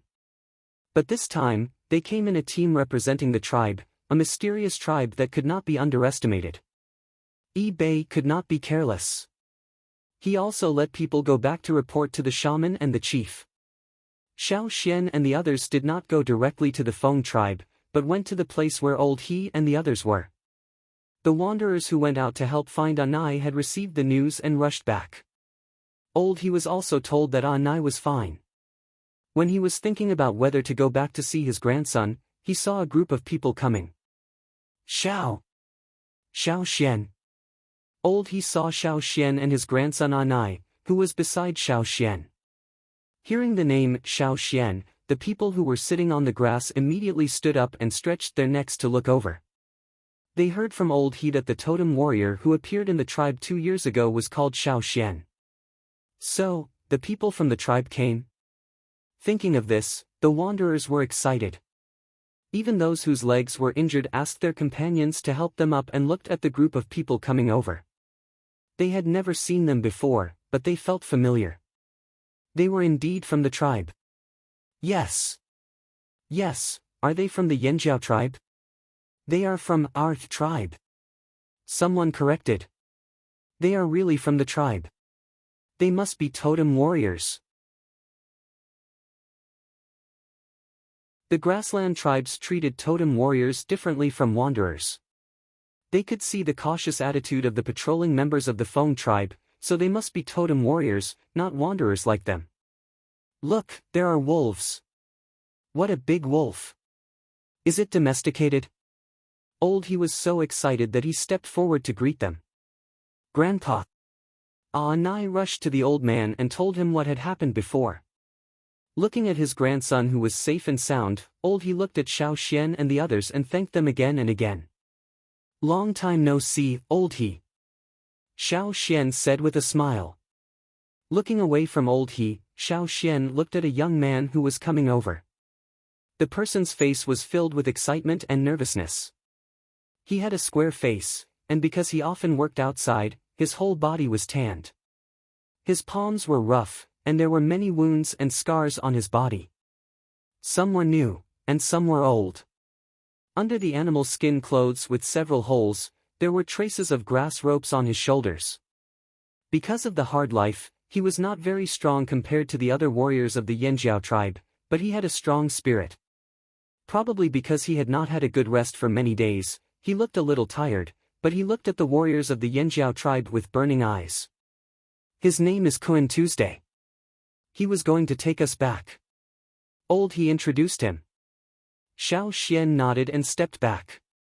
He pointed to my next to him and introduced him to the wanderers. "This is the leader of our team, Senior Totem Warrior, Mai."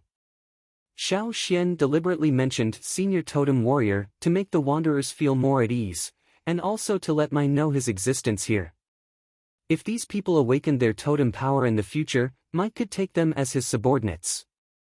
For the wanderers, totem warriors were rare, let alone senior totem warriors.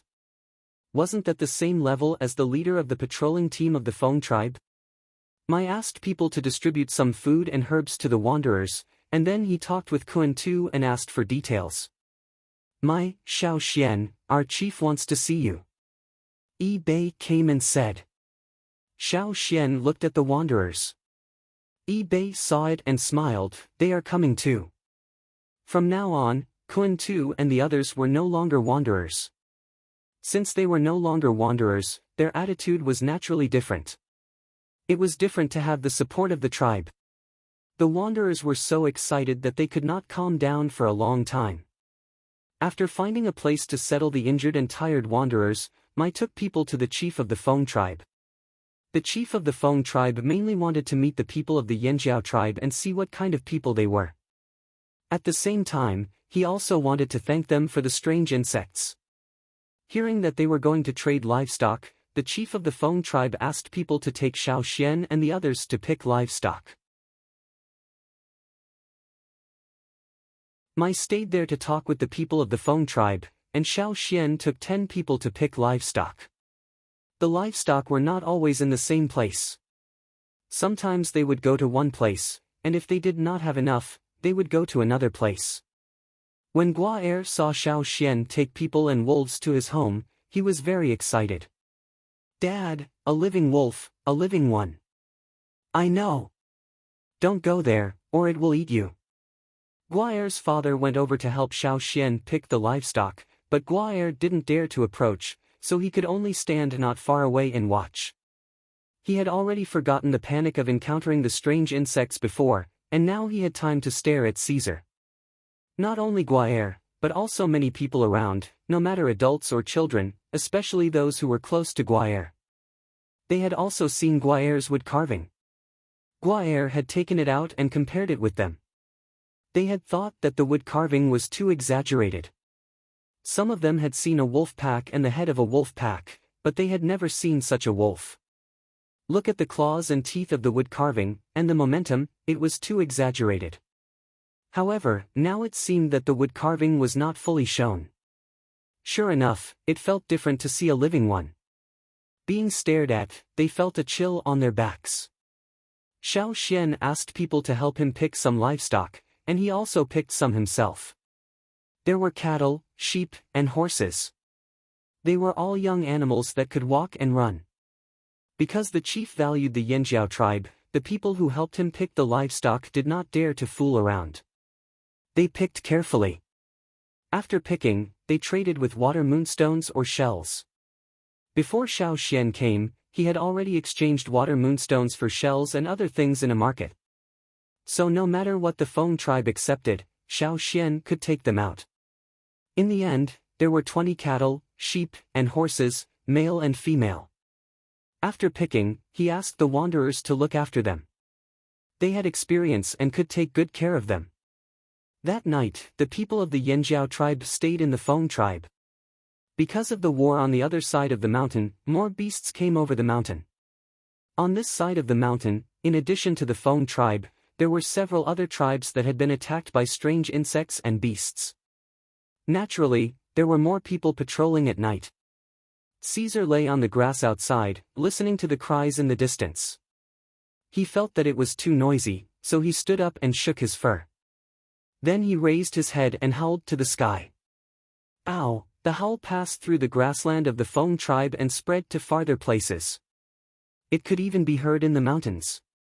The cattle and sheep of the Feng tribe were shivering in the pen. Many horses in the pen were also anxious, but not too much. They did not feel the murderous intent against them. Some of them had faced the wolves before, so they were not timid. Some beasts wandering around the border of the Feng tribe did not hesitate to turn around and run away after hearing the howl, especially the wolves. Invisible underground, several insects that were heading towards the Feng tribe also paused, probably thinking about something. After a while, they also turned around and ran towards other tribes. After the howl, there was silence. Caesar did not hear any provocative howls. Satisfied, he lay down again and continued to sleep. The warriors of the Feng tribe patrolling on the grassland looked at the beasts in the distance and looked at each other.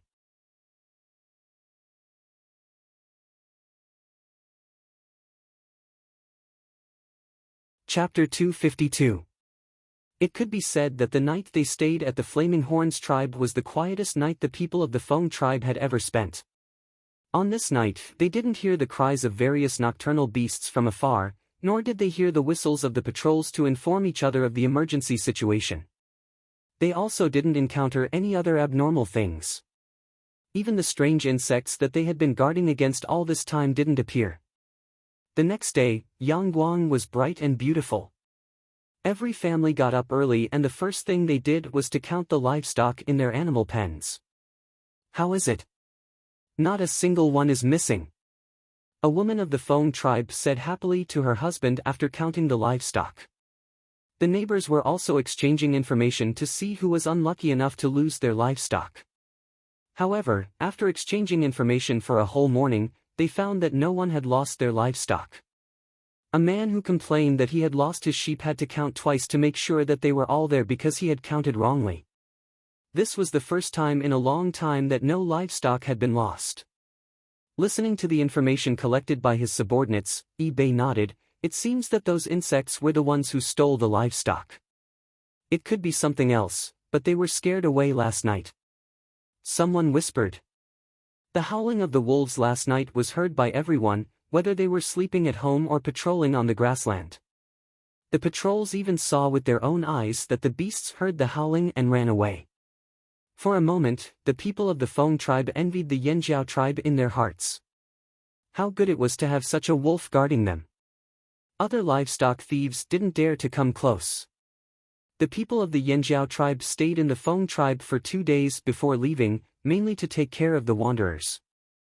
After 2 days of treatment, the seriously injured were finally out of danger. Xiao Xian also took the opportunity to take some warriors to the mountains to chop some wood. When they came back, they made a simple carriage.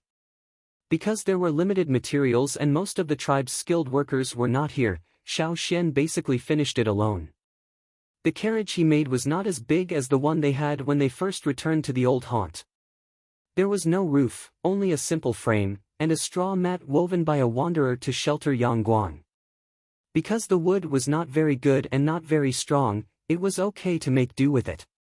As for pulling the carriage, this time he did not let Caesar pull it. Xiao Xian picked 2 adult horses to pull the carriage. Let the wounded who can't move get into the carriages. The wanderers were in a good mood. After 2 days of rest, they were in a much better state of mind. In addition, they had the totem warriors of the Yanjiao tribe with them this time. They felt relaxed and happy. When Anai's family left, Guaer gave him a pony. Although Doya and other children of the same age who knew him didn't play together, they all went to see him off. When we meet again in the future, we will all be totem warriors, right? Guaer looked at the people leaving and said, "Hey, where did Anai say their tribe was?" "If we go out in the future, we'll go and see him," said one of the children. Although he said that, his eyes were fixed on Caesar. Speaking of this, Guaer was very entangled. "My father said that they are in the ferocious beast mountain forest." The other children, even if they were far away, they also knew where the ferocious beast mountain forest was. After saying goodbye to the patrol of the Feng tribe, the Yanjiao people left with the wanderers and did not continue to go deep into the grassland. Although they were also very curious and wanted to see what other tribes on the grassland looked like, the task was more important. This time they mainly came to pick up the wanderers, not to wander around. When there was a chance in the future, they would go out for a long journey. After leaving the Feng tribe, they were almost out of the grassland. Xiao Xian still didn't see Cha-Cha's figure. Looking at the sky, Xiao Xian was puzzled. Why didn't Cha-Cha come back? When they came to the Feng tribe 2 days ago, Cha-Cha ran out to play alone and didn't follow them into the Feng tribe. Xiao Xian didn't care about it. He only told it not to go to other tribes to pick up livestock, or it would be shot by bows and arrows. At first, Xiao Xian didn't worry about it, but he didn't see it for 2 days. In the past, when Cha-Cha left him to play, it would come back every day to report. Now it disappeared directly. Everyone was planning to leave, but it didn't appear. Could it be that it ran to the other side of the mountain to watch the tribal war and forgot to come back? Fortunately, before leaving the grassland, Cha-Cha finally came back. Compared with when it came, Cha-Cha looked quite embarrassed. There were many wounds, and a lot of hair on its body had fallen off. Fortunately, it could fly back and its life was not in danger. Xiao Xian looked carefully. On Cha-Cha's body, some were scratched by sharp claws, some were pecked, and some were pulled out. However, although it was injured, it seemed to be very excited. "Who did it fight with?" Lang Jie asked. "It should be. It's probably a bird about the same size as it, or maybe it's the same species." Xiao Xian took a feather from Cha-Cha's bloody claws. This was Cha-Cha's trophy. When it flew back, it was still holding it in its claws. As for the blood on its claws, it was obvious that it wasn't its own. Cha-Cha had several feathers in its claws. Looking at the size and color of the feathers, they were almost exactly the same as the ones on Cha-Cha's body. If it wasn't for his understanding of Cha-Cha, Xiao Xian might have even mistakenly thought that the feathers were plucked from Cha-Cha's body. Look at this jubilant mood. "Did you win?" Lang Jie clicked his tongue. "Caw!" Cha-Cha responded, flapping its wings proudly. Unlike Caesar's closeness to the Yanjiao tribesmen, Cha-Cha had always been more distant to other people, not to mention that there were many strangers in the team this time. After Xiao Xian applied medicine to it, it flew back to the sky and followed the team. This time, it didn't run around randomly. Xiao Xian helped to collect the feathers as trophies. When they returned, he would let Old Ku keep them. Every time Cha-Cha brought back trophies, Old Ku would always keep some for it. The wanderers were very curious about the 2 ferocious beasts in the team. However, Caesar and the others didn't dare to approach, and Cha-Cha in the sky was too far away, so they could only glance at them. They didn't expect that there would be ferocious beasts in the Yanjiao tribe. A tribe with ferocious beasts should be considered strong, right? After leaving the grassland, the team didn't go back directly, but went to another place. There, Kun Tu and other team leaders who were responsible for gathering people on the grassland agreed that they would meet there after leaving the grassland. The grassland was very large, and there was more than one way out. It might be the shortest way for Kun Tu and the others, but it might not be the same for other people on the grassland. Therefore, they split up. There's a market there, and many travelers will pass by there. However, the place we agreed on is not at the market, but on a mountain. It's just close to the market. We'll use the whistle to contact each other. Kun Tu told Mai about their arrangement. In order to return to the old haunt and the tribe, they had paid a lot. The wanderers had always been a weak group. Even if they contacted each other, some people would die because of it. After 2 days of getting along, Mai had a preliminary understanding of Kun Tuesday. He was a witty and calm person. No wonder he and the others came to him for help. If he wasn't there, the wanderers in this direction on the grassland might not be able to come here safely. Although there were many untrustworthy people among the wanderers, most of them were loyal. Otherwise, they wouldn't have taken such a big risk. Even when they heard that the tribe was in the ferocious beasts' mountain forest, they didn't retreat. After leaving the grassland, it took them another day to reach the market Kun Tu talked about.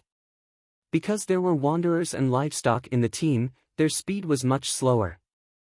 If they were only totem warriors, it would take them less than half a day to get there, but it was different with wanderers. The market was also a favorite place for many travelers who passed by the grassland.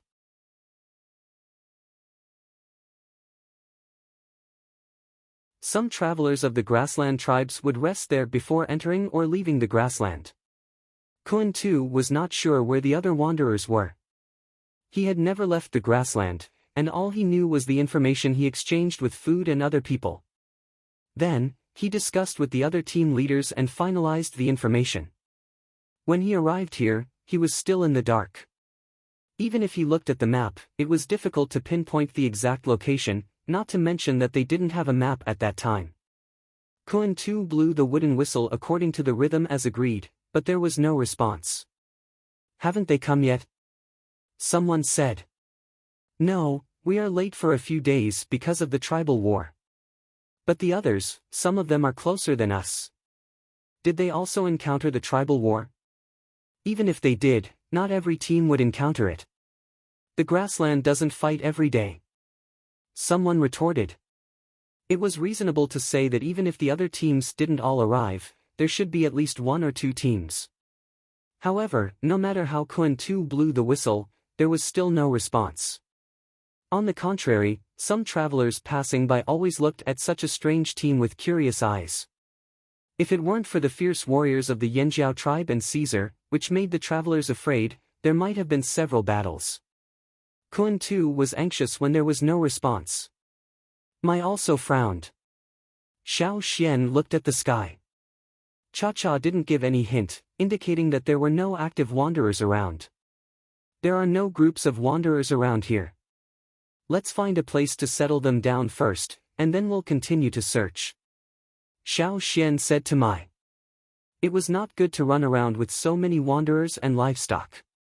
After searching the surrounding mountains and settling the wanderers and livestock, Xiao Xian, Mai, and more than 20 warriors left with Kun Tu to continue the search. The remaining half of the warriors and Caesar stayed to protect the wanderers.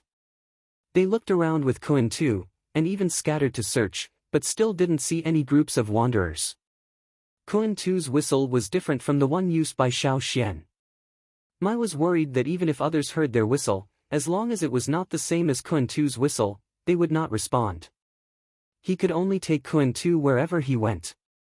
After searching the mountains near the market, they didn't find anyone. Xiao Xian proposed to go to the market to inquire. After all, there were so many wanderers coming and going. It was okay to hide their whereabouts, but if they were seen, they should be able to get some information. Mai agreed. Anyway, there was no better way now, so he followed Xiao Xian's suggestion. You're tuning into the Passion Pages YouTube channel. We're so grateful for your support, and don't forget to subscribe to join us on this incredible journey through captivating stories. Your generosity through donations truly makes a world of difference, as it's the primary source of revenue that allows me to expand and enhance this channel for you. Thank you from the bottom of my heart for being a part of this adventure.